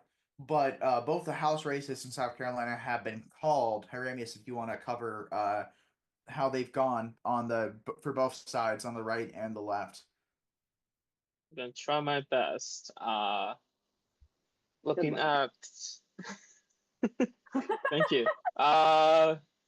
For New York, I'm just gonna repeat the results. I don't know if they've been repeated already, but Pedro Valdez has won the 7th District Democratic primary with 56.1% of the vote, compared to Antonio Reynoso's 35.8% of the vote. Antonio Reynoso is the borough president of Brooklyn. Not much power in terms of affecting lives in Brooklyn beyond, media, PR, these kinds of things, but very vocal, very powerful in various other ways. Unfortunately, it did not help him out tonight. 10th District and primary for New York, Brad Lander has actually won with 65.8% of the vote. Oh, we're way past that. I just meant South Carolina specifically. Oh, You're South good. Carolina! We have posted this on our Instagram. We are just South Bring it Carolina. way down. We are Right, moving way down. Like, okay, hold on. We just got live on Instagram, so I should probably talk to the people who are on the Instagram. Hi, I'm Hunter Dunn. I'm 5051's National Press Coordinator. This is the second half of our live stream. Apparently, we've been on Instagram this whole time, and no one told me until this week. So I'm addressing you guys for the first time publicly. And I am making fun of our tech people for not making me aware of this fact. Regardless, I actually have you pulled up so I can see your comments, which means that someone else needs to monitor the Twitch comments. Hieronymus, if you can cover me there. Because Rune Wolf was saying some great stuff about uncapping the House and the Senate, which I did not get a chance to talk to in the first stream. But for those of you who are joining us on Instagram, we've been celebrating the massive success of the New York DSA Mamdani AOC slate. It is hard to imagine things could have gone better realistically. Even Chuck Park, who is the 50-51 Rising Star candidate, he did not win against the AIPAC-backed incumbent, but he massively overperformed expectations. I was hoping he'd get above 30. He is currently above 42% last I checked, with over 80% of the vote in. He should run again in 28. I don't care if he runs for House or Senate, but if he does, he should be backed by every left institution in New York, because if they do, he will run up the score like it's the Knicks all over again. Okay? Like, just to be clear. He is an amazing choice, and we're already going to see the success of the left slate with Lander, Valdez, and Daria Lisa joining us in Congress in 2027. I know it's just the primary, but knowing New York, knowing how blue it is, there's really no other opportunity. So we are having a great night in New York.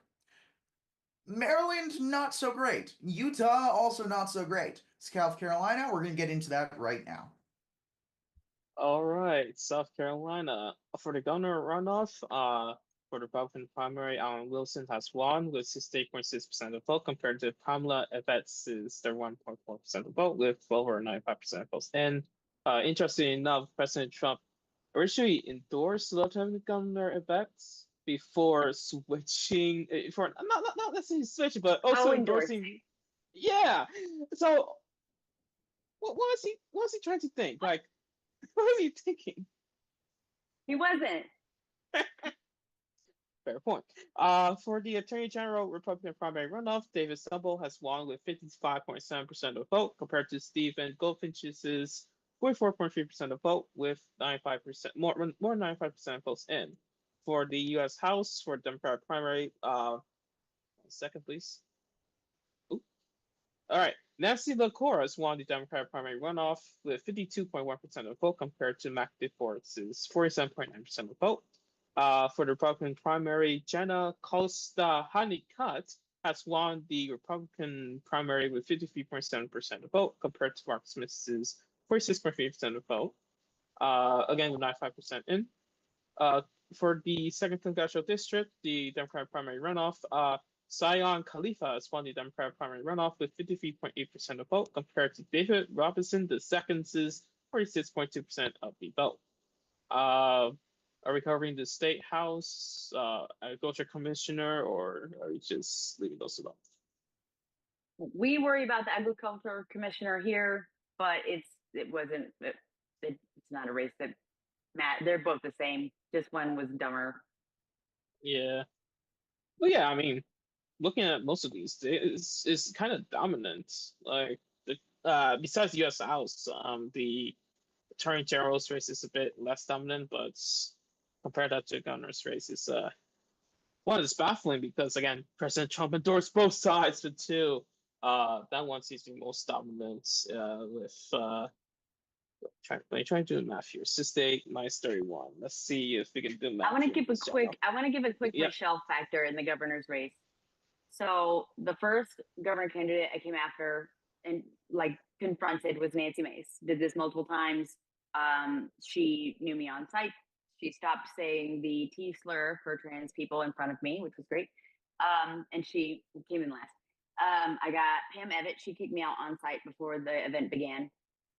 I have not gotten a hold of Alan Wilson because his events are very hush hush. You literally have to be signed up to his fan club to get him. So I usually get him too late to have gone and confronted him. So basically, the only dude I didn't go after is the one who got it. And I'm not giving myself that much credit, but a little bit maybe. Maybe if I had got him, he wouldn't have got there. But yeah, it's important to challenge them in a red state.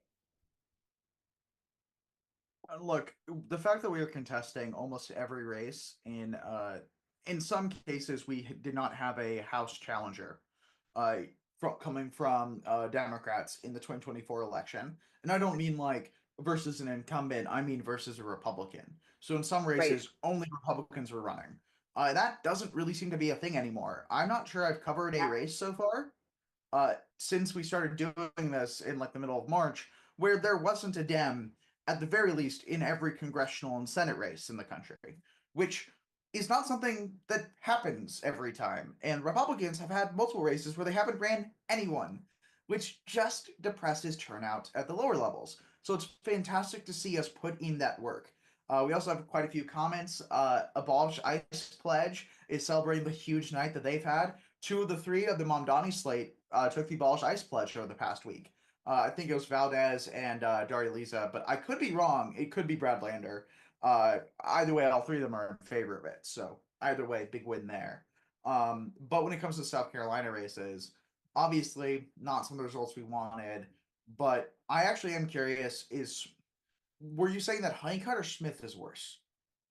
We think Smith is a little like maybe he has one more level on the bootlicker scale, but they were like 6 of one, half a dozen the other. Nobody really had a big opinion either way. Even people directly involved. It's one of those. It's like, sure, yet another one that's going to repeat the same talking points. I think the generals are where we're really going to have hopefully a battle because we have some really good people. We have Democratic challengers to every congressional seat for the first time in South Carolina history.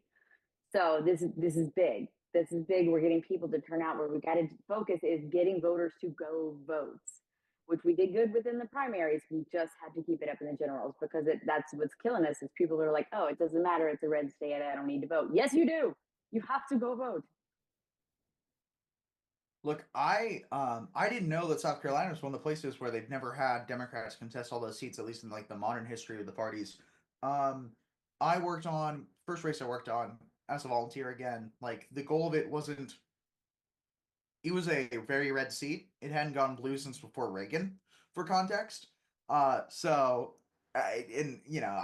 actually might. I think it is still red, but we actually have a shot to flip it this time. We'll see how it goes. Or maybe in 4 years. This was the assembly, by the way.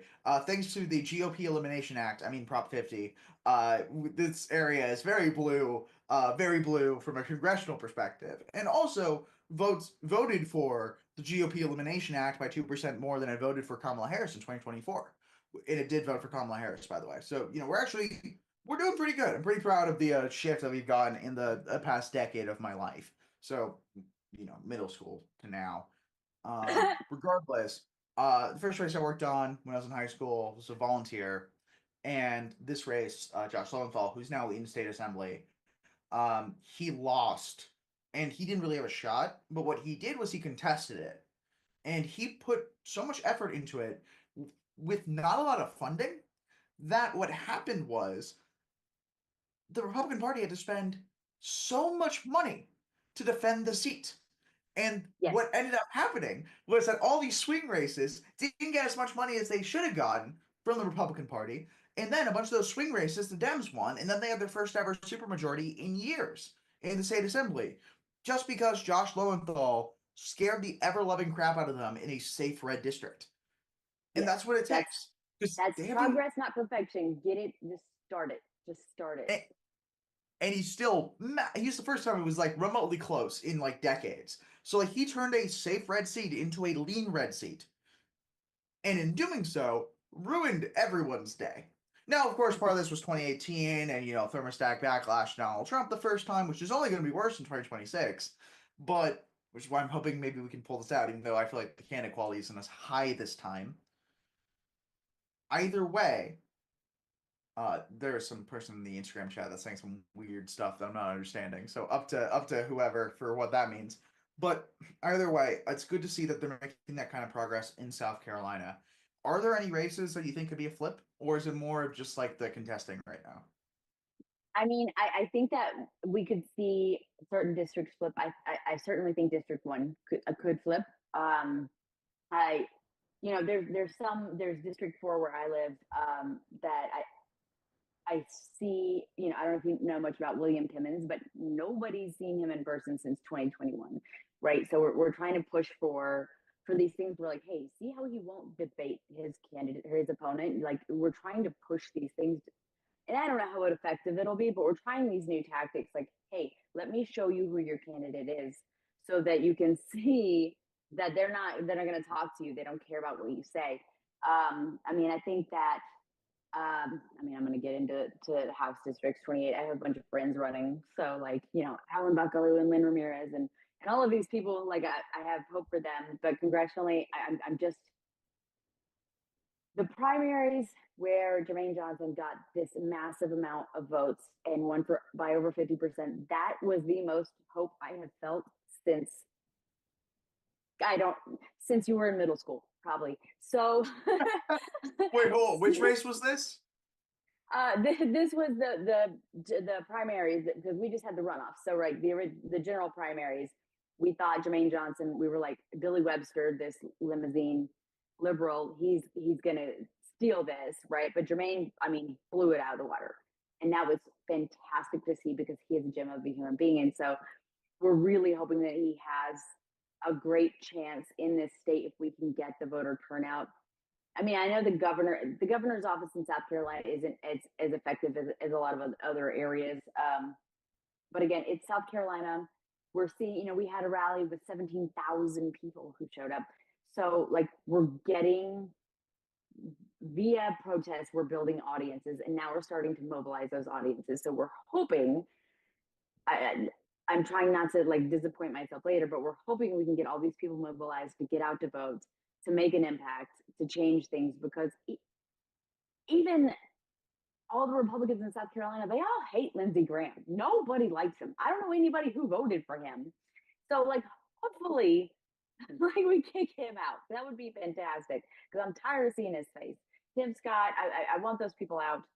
I think we have some strong contenders.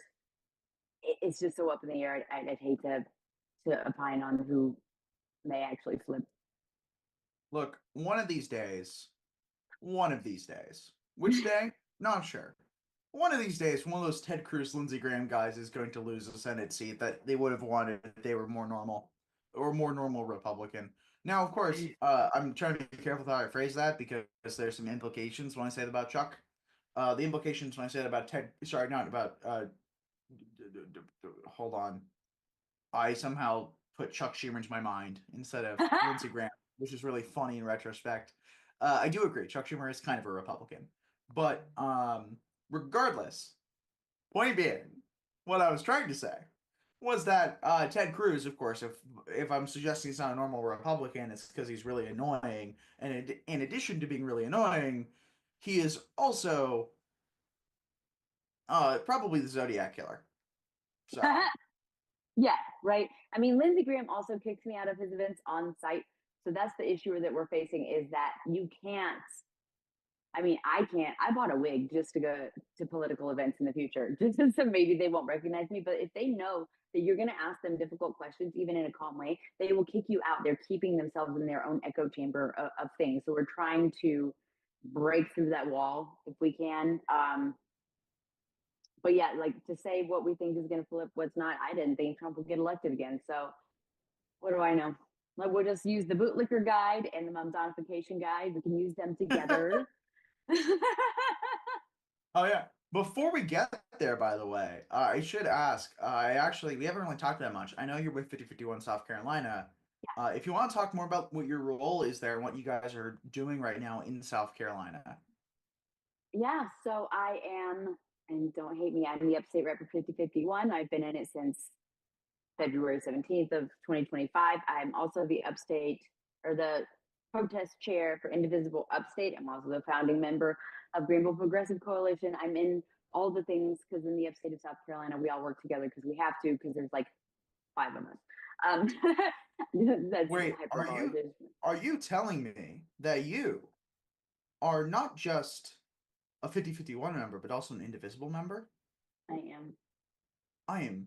Also, somehow the live stream dropped off on Instagram. If we want to try to fix it, I'm so shocked by this. This never happens. There's It's a absolutely breakthrough. circumstances I've heard of before where an entire chapter of 5051 was also an Indivisible chapter, and they were the exact same. Well, it's more because the 5051 representation in the upstate is me and one other person. But I was already doing it for the entire coalition, doing these rallies and speaking and podcasts and engagements. And I mean, if you Google me, I'm all on the news, talking shit all the time.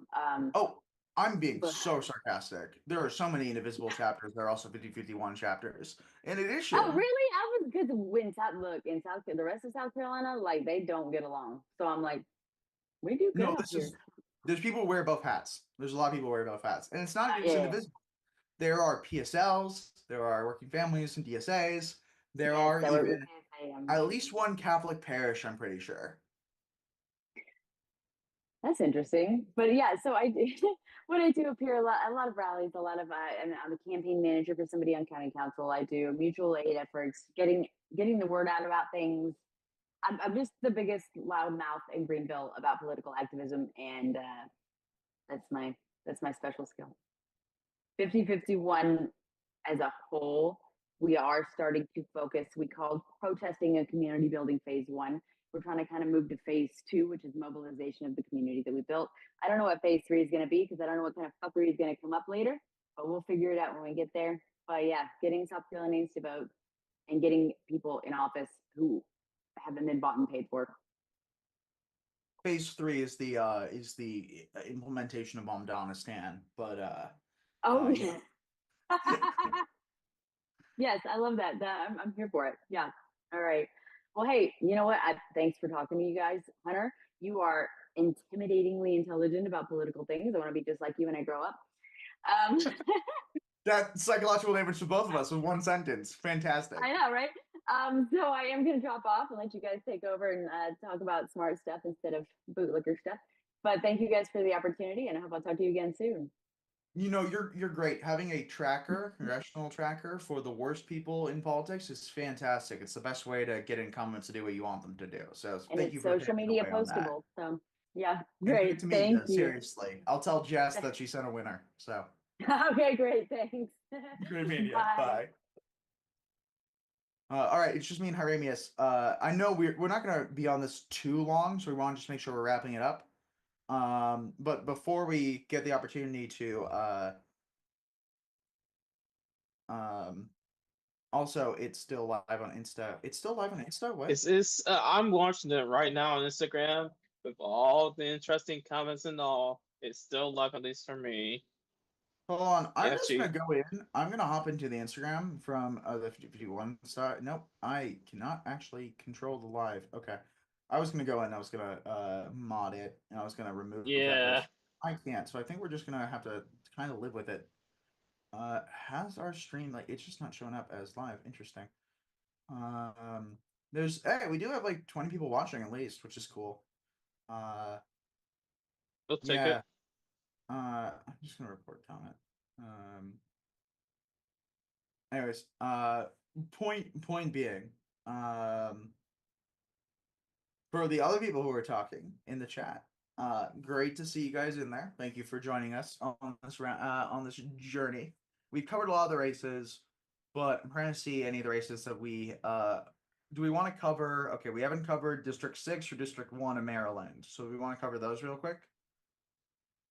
I just got up District 6. April McLean Delaney in the Democratic primary. She's an incumbent. She's leading with 43.8% of vote compared to David J. Dronis's 37.4% of vote. This is only with 64%. I'm sorry, this is only with 64% of votes in. And looking at the map here, Trump is leading in District 6 with Hagerstown and, Washington County with Hagerstown, Allegheny County with Cumberland. McLean Delaney is leading in Garrett County, Frederick County, and Montgomery County with Germantown in it. As for the Republican primary, with 82% of votes in, Robin Fiker is leading with 42.7% of vote compared to Chris Burnett's 37.5% of vote. So where the results to stand, April McLean Delaney, who is the incumbent, would be facing off against Robin Fiker. As for district, which district did you mention? Which district? Oh no, Yeah. let's talk about District 6 for a second, just because like Okay. I do want to emphasize the primary. So what's happening is that McLean Delaney, you are right. McLean Delaney is the current incumbent representative of District 6. Do you know who was in this seat before Delaney was? Who? David Trone. The guy Well- running against her. Well, Did he what take it? happened? He ran for Senate and he lost in the primary. And because primary for Senate and House are at the same time, he was no longer in the House. So she won and kept the seat. But he wants his job back. He wants his old seat back because he didn't win in the Senate. And part of the reason he lost in the Senate was because he said some racist things in a congressional hearing. Now, he claims he didn't know what the word meant. He claims he was supposed to say the word bugaboo, but he did not say bugaboo. He said something else, which I'm not going to say. And he said it to the person who it would apply to, unfortunately. So, double whammy of bad. However, he did basically immediately apologize, and his opponents didn't really capitalize on it, based on my understanding. They kind of refused to comment. So now he's old enough where he definitely knows what the word means. However, I don't know what it says about him as a person. Hold on 1 second, because according to the Associated Press, April McLean Delaney has won the Democratic primary. They just Oh called wow. it. Oh yeah, I just see it. It just updated. Well, so to be clear, Alexis Goldstein and Ethan Wechteluk were both a lot more progressive. Actually, based on our New Deal Dem ranking, Ethan was the most progressive with a 5.58, supporting Medicare for all, ending Citizens United, and making billionaires pay. Goldstein was the second most. Trump was slightly more progressive than her, but major caveat. David Trone is the first person to ever score below a -1 in the End Endless War category. Ever. How so? He supported the Israel Anti-Boycott Act, which helped try to make it happen. Which would have made it a crime to boycott Israel, punishable up to 20 years in prison. In addition, he supports the West Bank settlements, from my understanding. So David Trone sucks ass. She's also bad. She's so pro-Israel that she was being endorsed by AIPAC. But somehow, I would argue Trone is worse on this issue specifically. So, and the only reason she was behind him was because of the AIPAC. If it weren't for the AIPAC endorsement, she would actually be ahead of him. So, in some sense, Though the scorecard says that David Trone was better, this was an insane mid-off, and I'm actually happy that the slightly lower scoring one won because David Trone's possessions are frankly indefensible. So that's District 6 for you. All the other characters don't matter. Okay, now, what about Ethan Westchuk? I mean, he got 2,130 votes, so No, I like them. I mean, like the other 4 people that I didn't uh, talk about literally don't matter. fair One of point. them, one of them was kind of Altamont Wilkes was, by my understanding, slightly pro-ICE and supported the war on Iran. So actually, I should mention they were the second biggest loser of the night with negative 0.75 points. So second lowest scoring person on my entire sheet. Which is pretty impressive because there's a lot of candidates on this. Let's cover District 1 real quick, and then I need to show you the new contender for the world's greatest campaign page. Is this Republican or Democrat primary? Yeah, Because, it's okay. District 1, because District Yeah. 1, the Republican one's not interesting because the Yeah. incumbent Harris won with 81% of the vote. Doesn't really matter. District 1 has not been resolved yet if you want to cover it, though. Yeah, Dan Swartz is leading with 45.5% of vote compared to Landy White's 37.3%. And Victor Allen Gudices is 10%. Swartz is actually leading in, frankly, most of District 1. The only places that Landy White is leading in is Comico County and Somerset County. This is only 59% votes in. So I wonder what's cooking over in District 1 to have like Yeah, this there's gonna be a happen. late night ballot drop, and Victor Guides will go from 10% to 60%. And he will win because he was the only one brave enough to stand up against Westmore's ban of certain types of Glocks. I'm joking, but he did actually support that. He's also against property taxes. But Hunter, isn't he a Republican? No, he's a Democrat. Why is he a Democrat? Well, he supports universal health care and a bunch of other stuff. And phonics, which we were joking about last stream. But he is right. We probably should teach phonics to kids. Yeah, he supports universal childcare, universal health care, might amend Medicare for all, pro climate change prevention too. George Walsh was not running on anything, and Randy White, who's in second place, had some insanely bad anti-Palestinian takes, which knocked her below Guides, although she still was 2.18, so she wasn't terrible. She was pretty good on Ending Citizens United and on universal healthcare, a couple other things too. Like she wasn't terrible, but like her anti-Palestinian protester takes were embarrassing, and broadly speaking, she was too pro-Israel for my liking. Now, to be clear, it's more of the Kamala Harris good people didn't vote for her bad sort of takes. But she also said some crazy stuff about Palestinian activists and Palestine in general that were really bad. So it was enough to be a problem. Just criticizing people for not voting for Kamala Harris is fine. In fact, I voted for Kamala Harris, and I recommend people do the same if we're put in that kind of position again. But also, we should do everything we can to get a real progressive to win the primary, like we've seen in New York. However, in first place is our boy Dan Swartz with a 4.25 New Deal Dem score, which puts him in first place for District 1. So if this holds, we have a guy who's in favor of defunding ICE and at least trying to dismantle them, someone who's going to protect the Voting Rights Act, go after and make sure that we actually go after impeaching Trump, wants to end Citizens United, signed on to the Political Integrity Project pledge, from my understanding, is against the war in Iran. He wants inspector generals in every office. He wants to reform pardon power, wants to make wage theft a crime, wants to ban partisan gerrymandering at the national level. He's supporting impeaching Nome, and he's very pro releasing the Epstein files. Very pro. There is, however, he is one of the more interesting ones. Unfortunately, in District 3, Austin lost, but Austin was probably the first pro-Reconstruction candidate of the night. We are going to grind the Republicans' hateful policies and anti-American agenda into the dust of history. All right, there's a couple people commenting. I want to address the comments real quick. Tor Zem said, nice moves in New York City tonight. Not so much in other places, though, I guess, which is a fair thing. But hopefully Maryland 1 will be the exception. Number 2, we have Misguided Children saying, fuck APAC and ha ha ha. Yes, I agree, Misguided Children. Fuck APAC. We got Karsh saying sup. I know who you are, Karsh. And someone whose name I can't pronounce saying Troy. She Gamer wins. Oh, wow, that's fantastic. I don't know what Troy means in this context. We're saying just words tonight, so don't worry about it. Yeah, we're just saying words tonight. Okay. The crazy person has left, by the way, in the chat. If you're in chat right now, tell me how you're feeling with the New York results, okay? I know we're talking about some of the less good ones right now, but let's talk about the New York results. Anyways, that's District 1, which is pretty good. Do we want to get into District 8? Do we want to touch on our favorite boy, JD Kumar, who was running against Jamie Raskin? Oh. Maryland 8? Oh boy. Give me 1 second.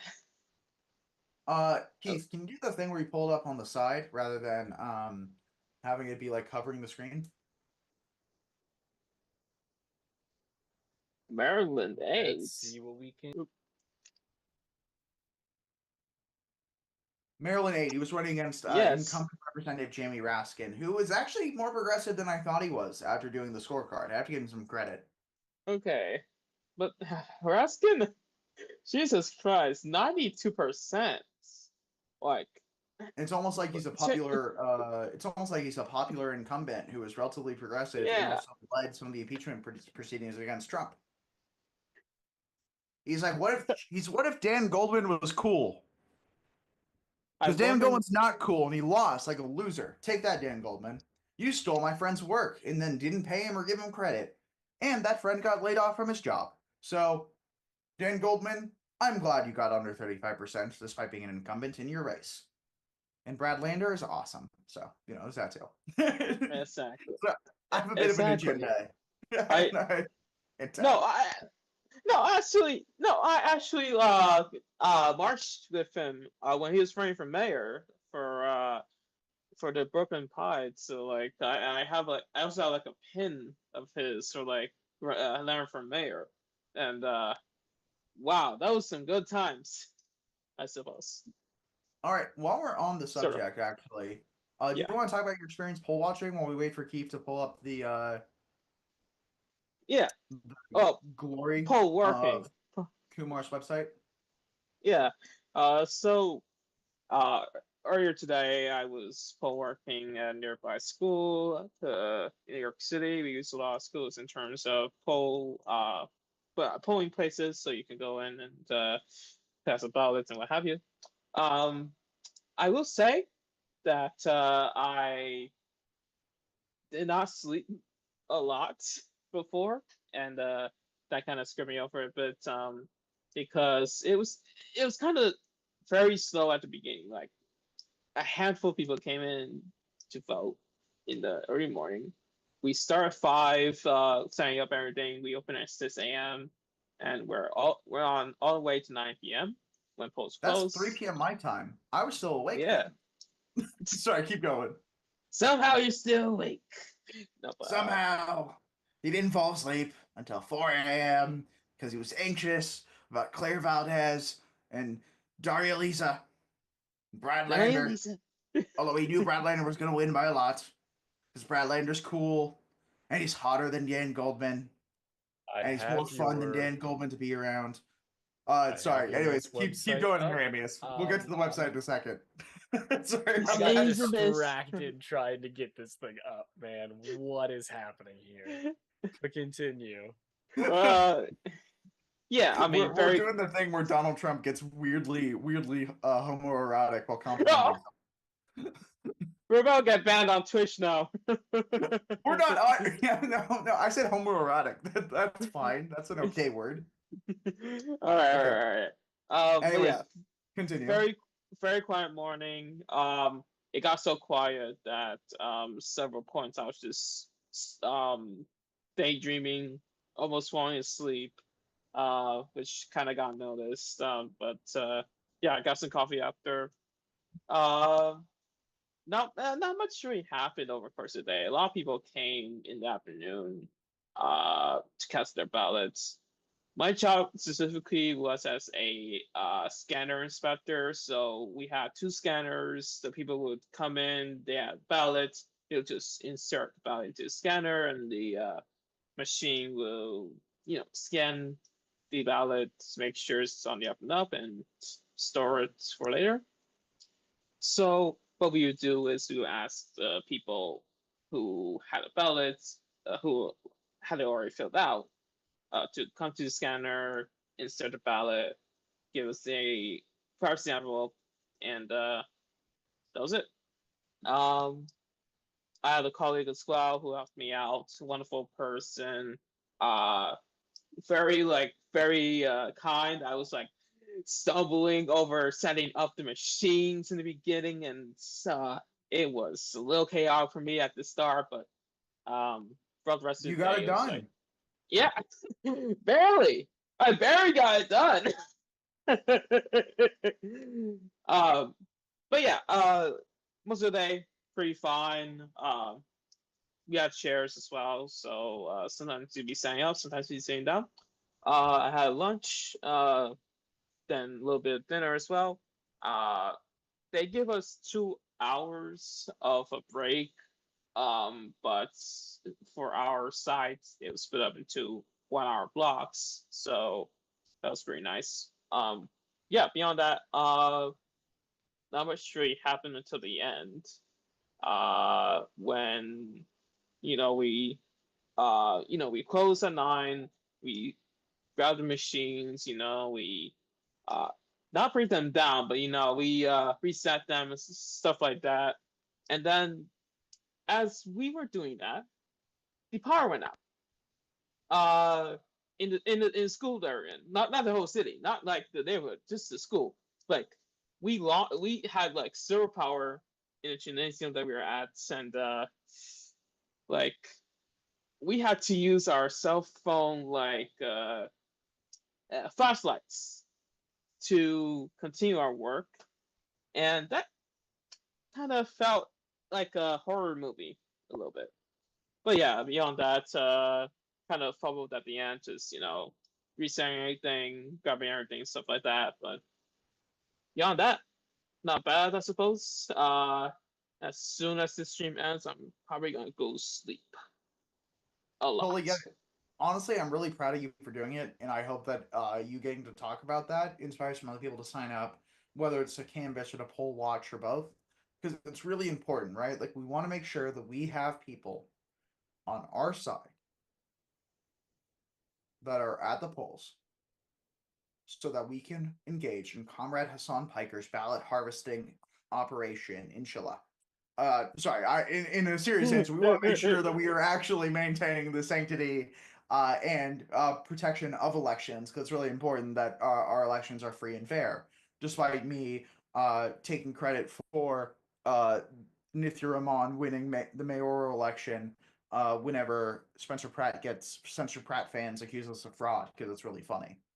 However, we definitely should cover the Kumar website now. All right. Because it is all time. Well, let's get the link out for Kumar's website, actually. Also, while we're waiting for Keith to pull back up after taking it down, which was very nice of Keith, because it was probably weird to have it up there without us talking about it. Just give me the cue. Someone wrote, new to Minneapolis, District 10, here to learn. That's fantastic that you're here, Sammy. I see your name is Sammy Yang. If you're still in the chat, Sammy, have you connected with 5051 Minnesota yet? Because if you haven't, you totally should join them.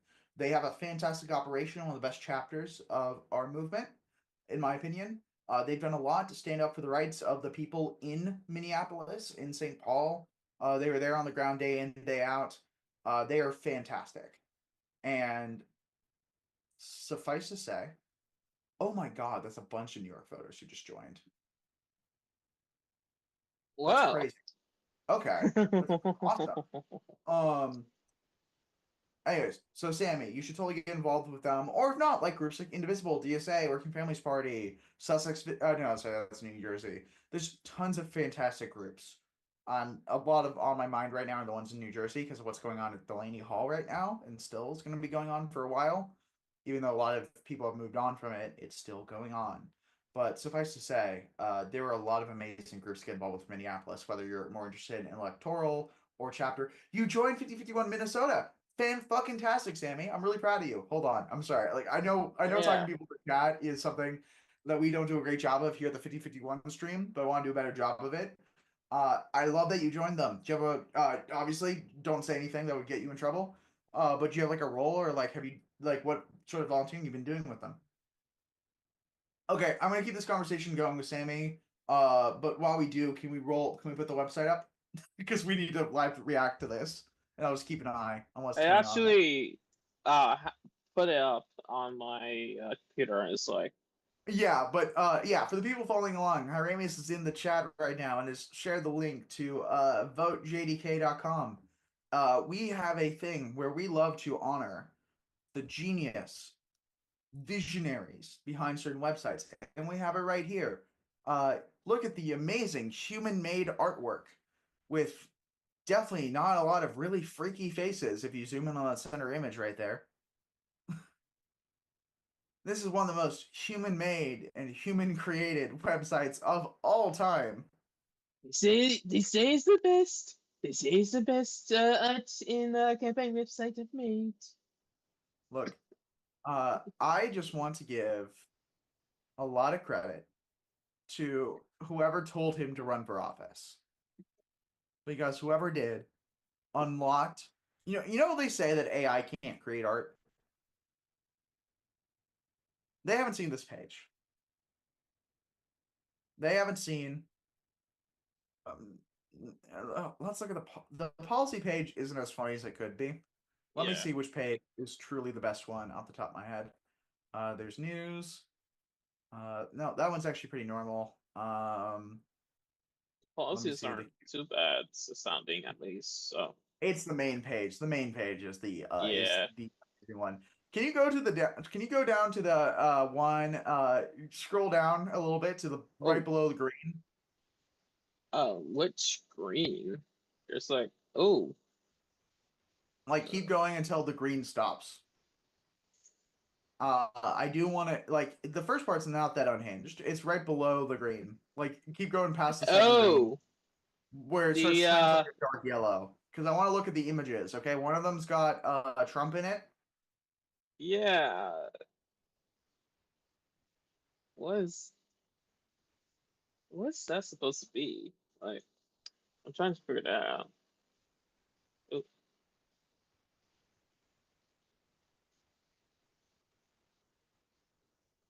Noisy cricket. What the fuck are you talking about? Anyways, moving back on to the actual circumstance. In the Spain house, we have another Minnesota 5051 person in the chat. That's fantastic. I'm getting called by a number in Japan for some reason, which I'm not going to answer right now.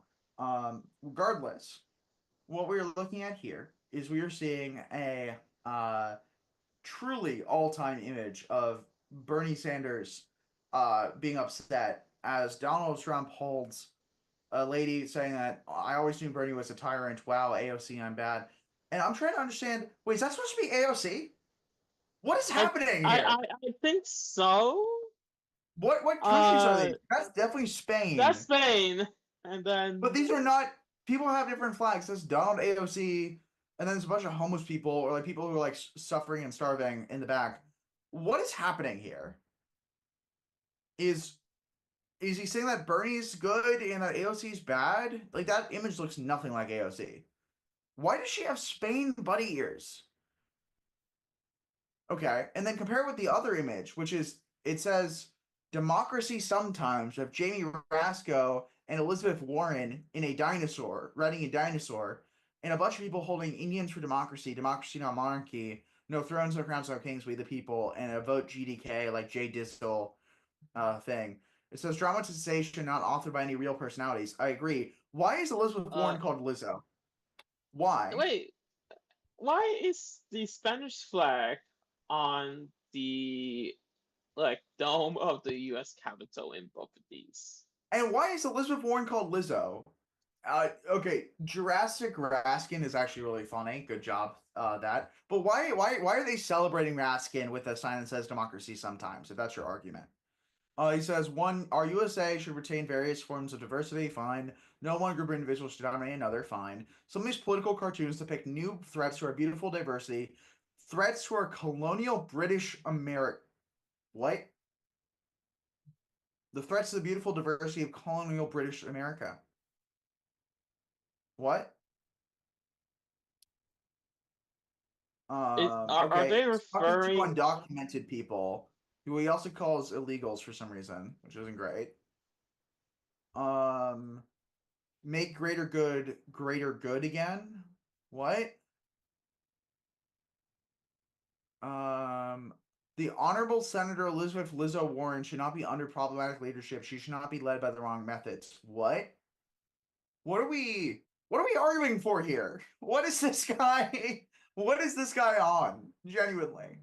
Like, this isn't AI generated. He wrote the text himself. He's a pro UN guy. Cool.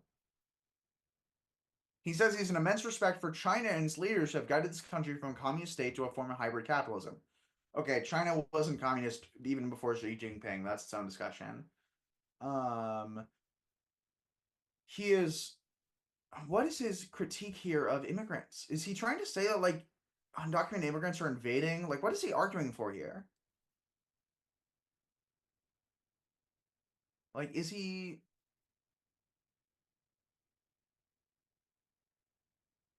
Also, feel I like love that he's like, I love that is in every image of him, he's like not depicted as a flattering person.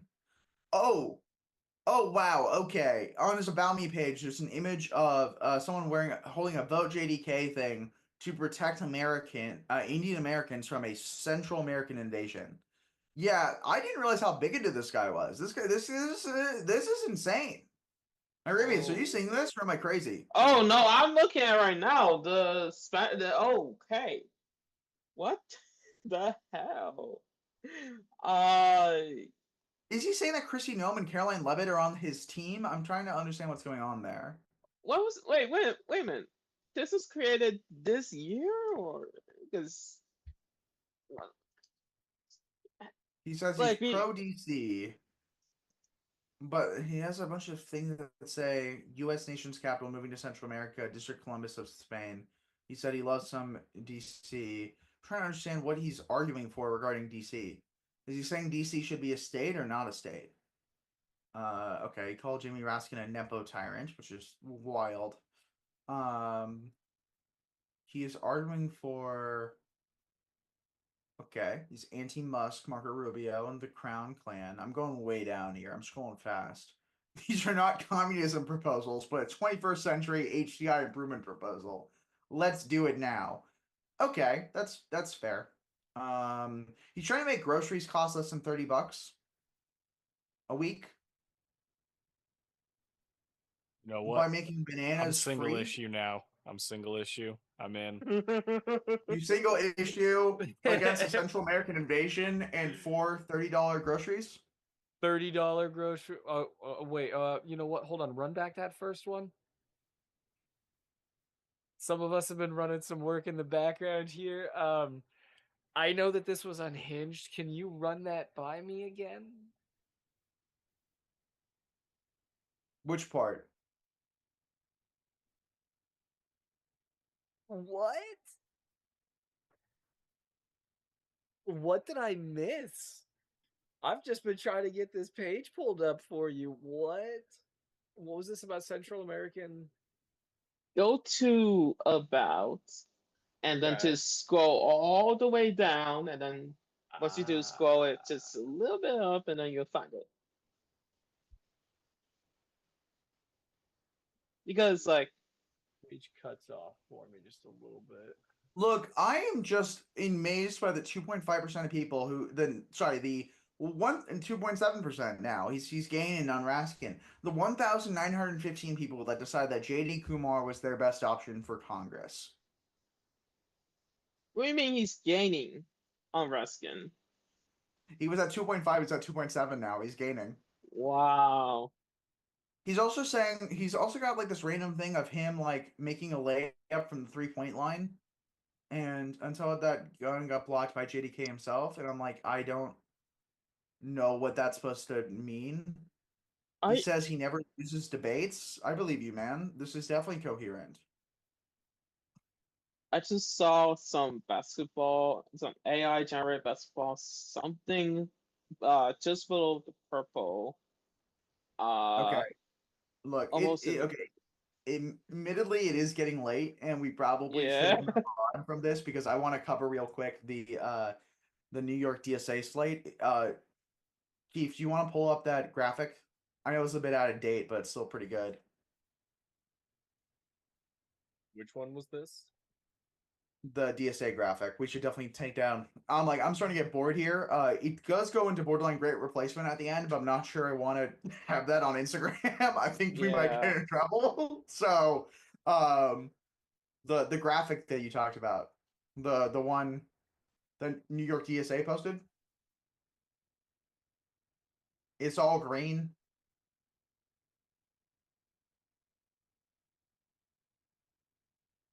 It's you said posted by DSA at 11:12 p.m.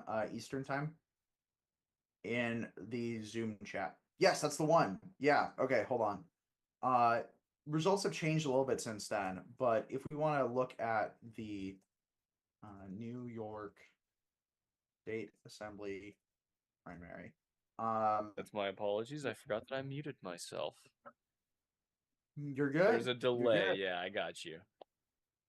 It is now up. You're doing fantastic. Don't worry. I just did not realize. That's really funny. Anyways, Hieronymus, do you have access to like the local races? Because like if you don't, I do. I do. Like the state senate and stuff. Do we want to cover? Yeah. So like, okay, it starts with Adam Bojack, who's already been called for, and Joe Bennett, who are running. That's District 149 in Buffalo and District 15 in Syracuse. It's been called for Daria Liza now, and Claire Valdez, and also Brad Lander, who is not on this graphic, I believe. But do we want to cover some of the other people on this? Also, AOC, it was covered. Oh, they covered a lot of these. These are wins already. This is just the win column. Hieronymus, you want to read some of these out? I didn't realize Okay. this is people who won already. All right. Adam Bojack, New York State Assembly, District 149, wins with 49.75% of the vote, with 100% reporting. Joe Bennett of the Onondaga County Legislature, District 15, has won with 52.62% with 100% supporting. As I believe we mentioned earlier, Alisa Bilachevelie, I butchered it. My apologies. Who's running for New York for U.S. House, New York District 13, Democrat primary. She has won with 49.33% of the vote. Ferrer Valdez has won, who is running for District 7 in New York for U.S. Congress, has won with 55.92% of the vote. Eon Huntley, the New York State Assembly District 56 candidate, has won with 57.90% of the vote. Christian Celeste Tate, who's running for New York State Assembly District 54, has won with 61.90% of the vote. Aber Kawas, who is running for New York State Senate District 12, has won with 60.17% of the vote. David Orkin, who's running for New York State Assembly District 38, has won with 58.83% of the vote. Samantha Captain, New York State Assembly District 37, has won with 66.78% of the vote.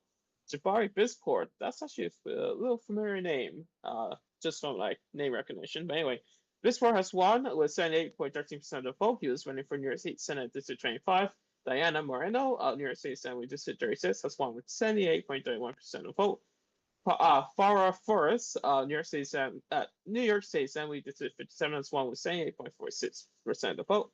Ilapa Sai Tupac, hopefully I pronounced it right. New York State Assembly District 65 has won with 36.21% of the votes. I'm a bit curious about the circumstances of that, but yeah. AOC wins, Aces win 93% of the vote. That's District 14 for U.S. Congress for New York, and Emily Gallagher, New York State Assembly District 50, has won with 85.49% of the vote. All right, I think that should be it, right? Yeah, actually, there's more to this though, because this is just covering the slate. If we go to the full DSA AOC Mamdani slate, or endorsed by Working Families Party if there was not a DSA, member involved. I'm just trying to double check something real quick to see the where is the race? Won't you show me? Okay, cool. When you look at district some of the other races, District 13, which isn't covered here, Jessica Gonzalez Rojas, who was endorsed by specifically by AOC, Claire Valdez in the Sunrise Movement and Working Families Party, was running on both tickets, has won with 47.9% of the vote. The next one, where there's one that's endorsed, that's going to be Julia Salazar, did not have a challenger. She has won. There's Jabari Risport, who we already covered. There's Andrew Guinardez, who has won, did not have a contender. Following up is Uline Niu in 27, who actually did lose to Grace Lee. That is the only loss so far. And I believe what happened there was that it was Bernie and Sunrise versus actually, I'm curious here. Is Grace Lee an incumbent? What is the story here? Grace Lee is a very popular Assemblywoman incumbent, and that is one of the few losses down ballot so far that I can even find. Grace Lee endorsements. Let me break down what happened here. Tish James, Hokyul, Menon.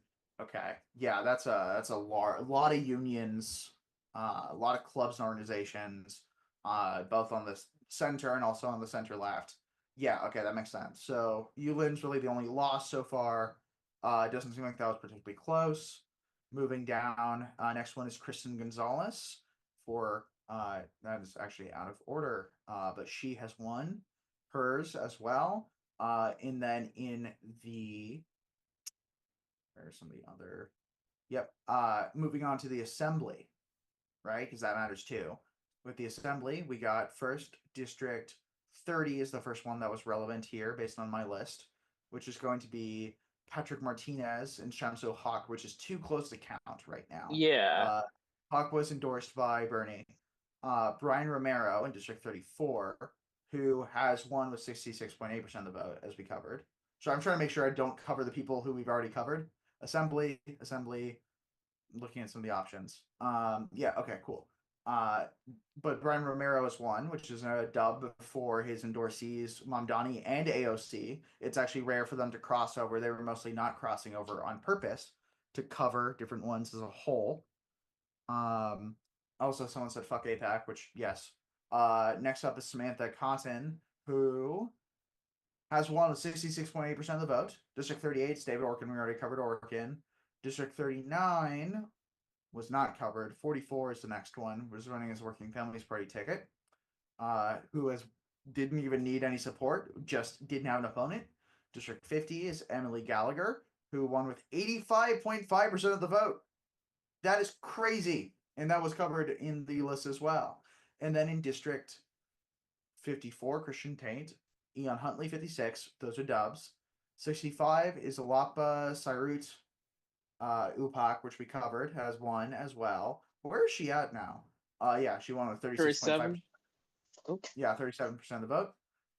We are looking at Eli Northrup. Is that one of the ones that we've covered? I did not see Eli on this list. Where is Eli? Eli is won with 60.3% of the vote. And that is going to be our Mamdani, Bernie, AOC, and Sunrise. Another crossover. Conrad Blackburn. Right now, Jordan Wright is leading over Conrad Blackburn. Despite Conrad only getting support from DSA and Bernie, not from AOC or Mamdani. If Conrad Blackburn pulls this off, which is still possible, the race hasn't been called yet, then that was sort of like if Conrad Blackburn did well, then DSA was going to have an amazing night. If Conrad Blackburn won, DSA is going to have one of the best nights of all time. And we're already at one of the best nights of all time. And it's close with the Conrad thing. So that's fantastic to see. Moving on from Conrad, we got Amanda Septimo in District 84, who is endorsed by AOC with 59.6% of the vote. Amanda Septimo for the win. I'm just looking through some of the other races to make sure I don't read anything else that's superfluous. Okay, besides Bojack, that's really the last one. So all the rest of the ones on this list are not going to be covered. There's Dan Livingston, who is currently... Where are we at, Dan? Dan, where are you at, buddy? You are District 123. Dan Livingston did lose 40 to 59.9. That is rough. But good job, Dan.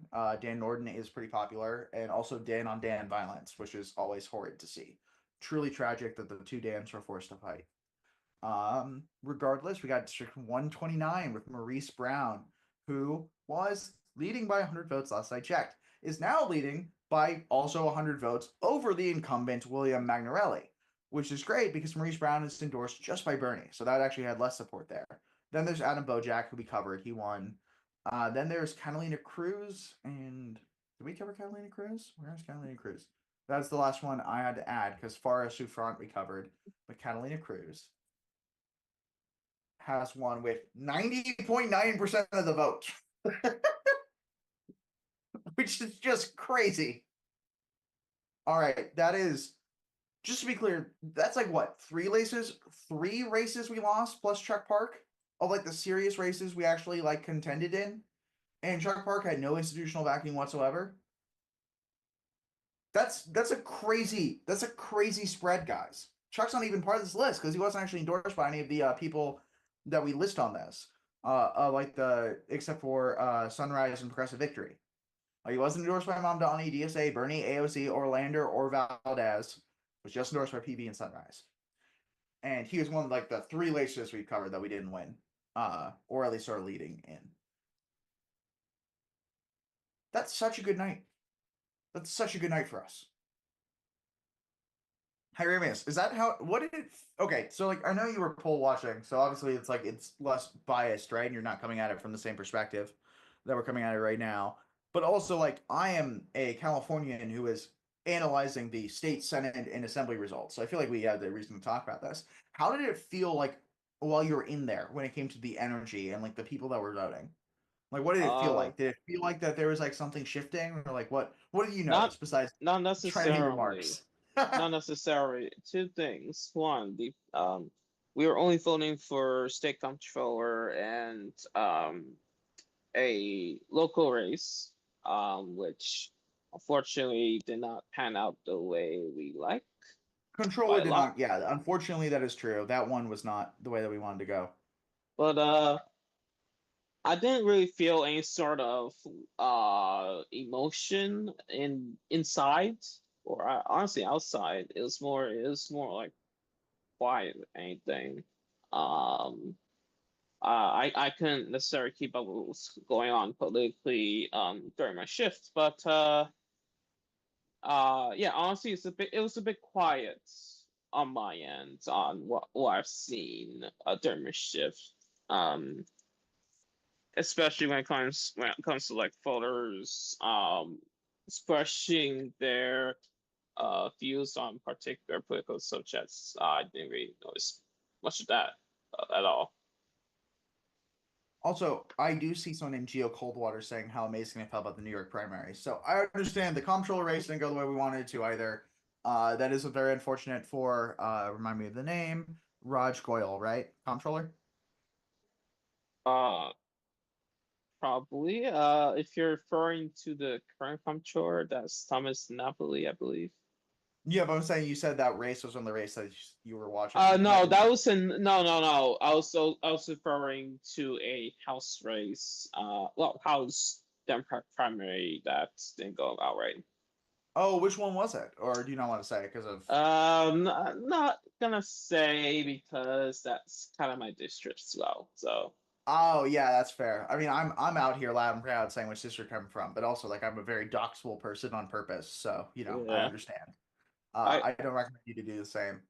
I will say my focus has mainly been on 13th, only because of what Espelatz's ads were saying on Avila Chevalier, mainly about how she's Haitian and stuff like that, like trying to provoke some racist BS just because of some desperation or whatever. Obviously, it did not work out tonight. It is amazing how badly the anti-Haitian bias hurt him in this race. I don't think it was a good strategy for him at all. Mamdani called it out, right? the trafficking Yeah. anti-black sentiment and narratives we've seen specifically in New York 13 when it comes to Daria Lisa Villa Chevier are something that I cannot stand here and say is in line with the values of our city.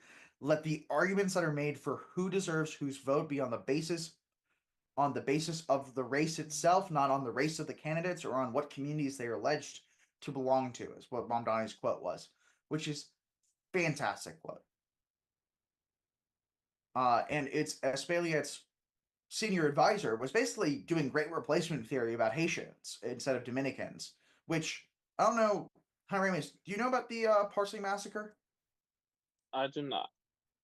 Okay, so the Parsley Massacre is a also known as El Corte, the cutting in Spanish, or Cautua, which was the stabbing in Creole. In French, it's Massacre du Persil. In Haitian Creole, it's Massacre non Persil. I feel like it's important to mention the different terms here because it happened in the Dominican Republic. It was a mass killing of Haitians living in settlements and occupied land in the Dominican Republic's northwestern frontier and certain parts of the different regions in October 1937. They carried out a massacre on the orders of the then Dominican dictator Trujillo, who I actually did a presentation on when I was studying in DC. Somewhere between 17,000 and 75,000 people were killed, 2,500 people were injured. Possibly up to 60% of the Haitian population of the Dominican Republic was executed during the 7-day massacre. And virtually the entire population either died or fled. And the reason why this is so important, and the reason why it's called the Parsley Massacre, is because there were reports, which may not be true, was that Dominican troops would interrogate civilians, and by civilians I mean black people specifically, people who look like they could be ethnically Haitian, and would ask them to pronounce the Spanish word parsley, the Spanish word for parsley, and how they would pronounce it. If the accused did not pronounce it properly, they were executed. Now, this is probably not true. What almost certainly actually happened was they just killed anyone who looked Haitian to them, which is even worse. But it's called the Parsley Massacre because of the bigotry from the Dominican Republic into the Haitian side. And I was in the Dominican Republic. I was doing a volunteer project with some churches, and some political candidates spoke, including a more right-wing candidate. And that right-wing candidate said some stuff about Haitians that the Republican Party of today would be afraid to say about undocumented immigrants in the United States. I didn't know very much Spanish. I was just kind of feeling my way through it, but I had to ask someone for a translation of some stuff.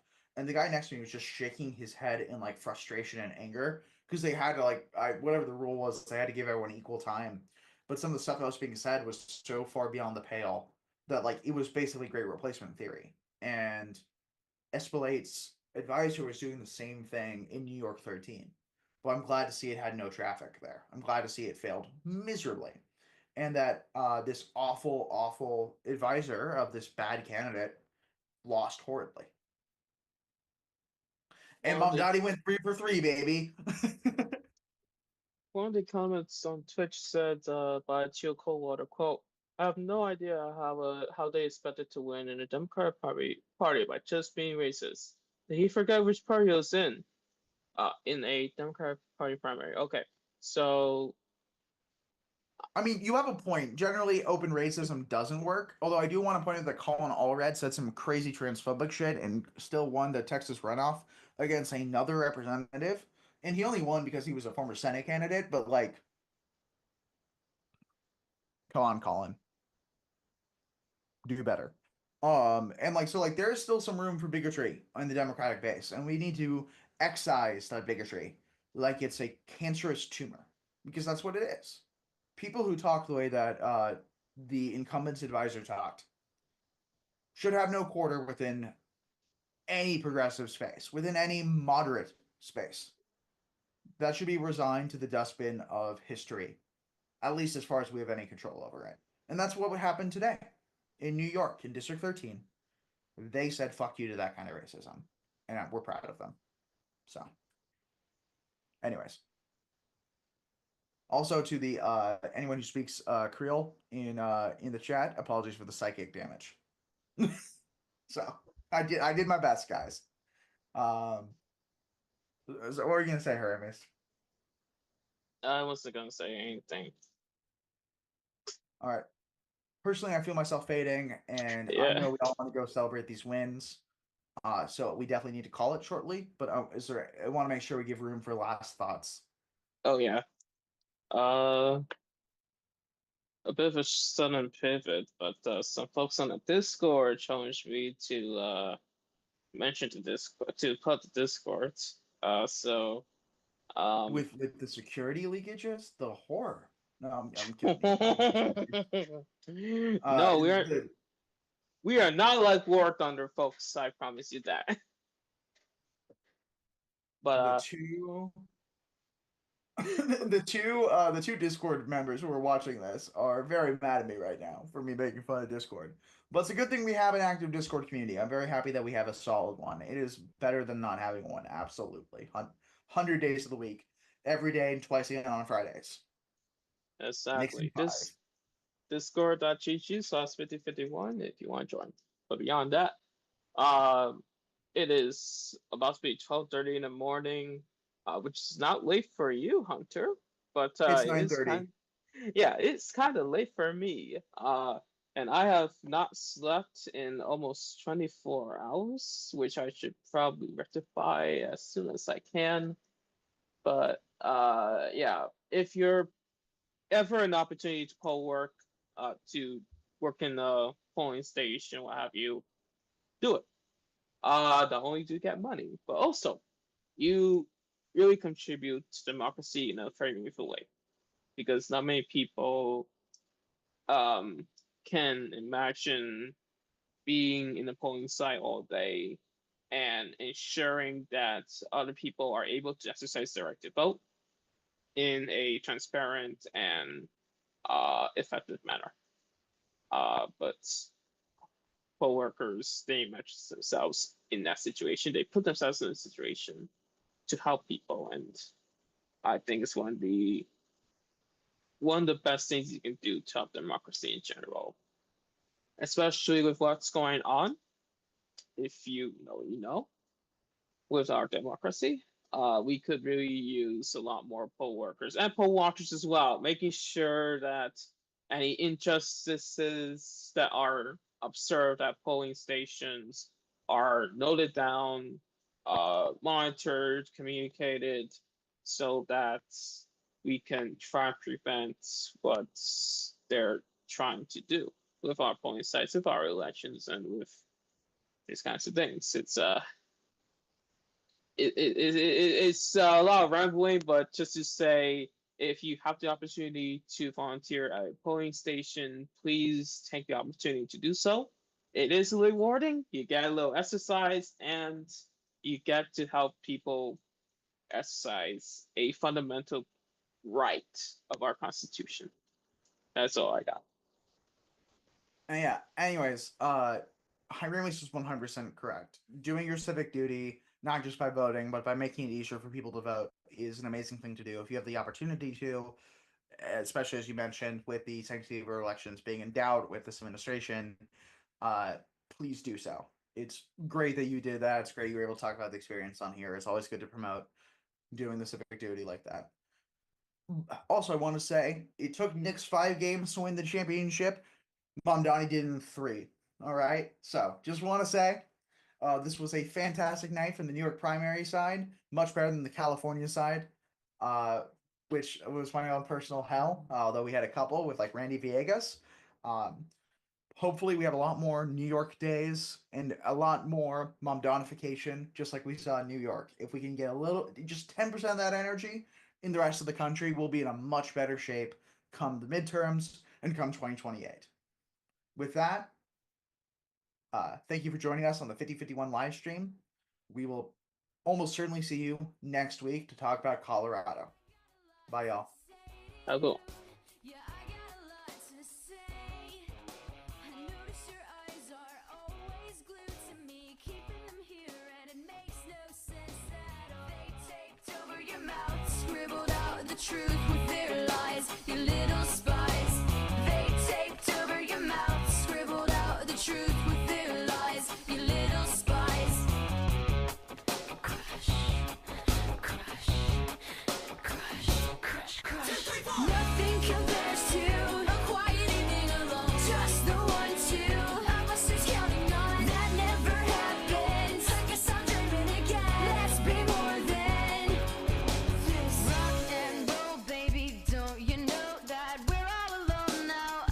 something to sing about.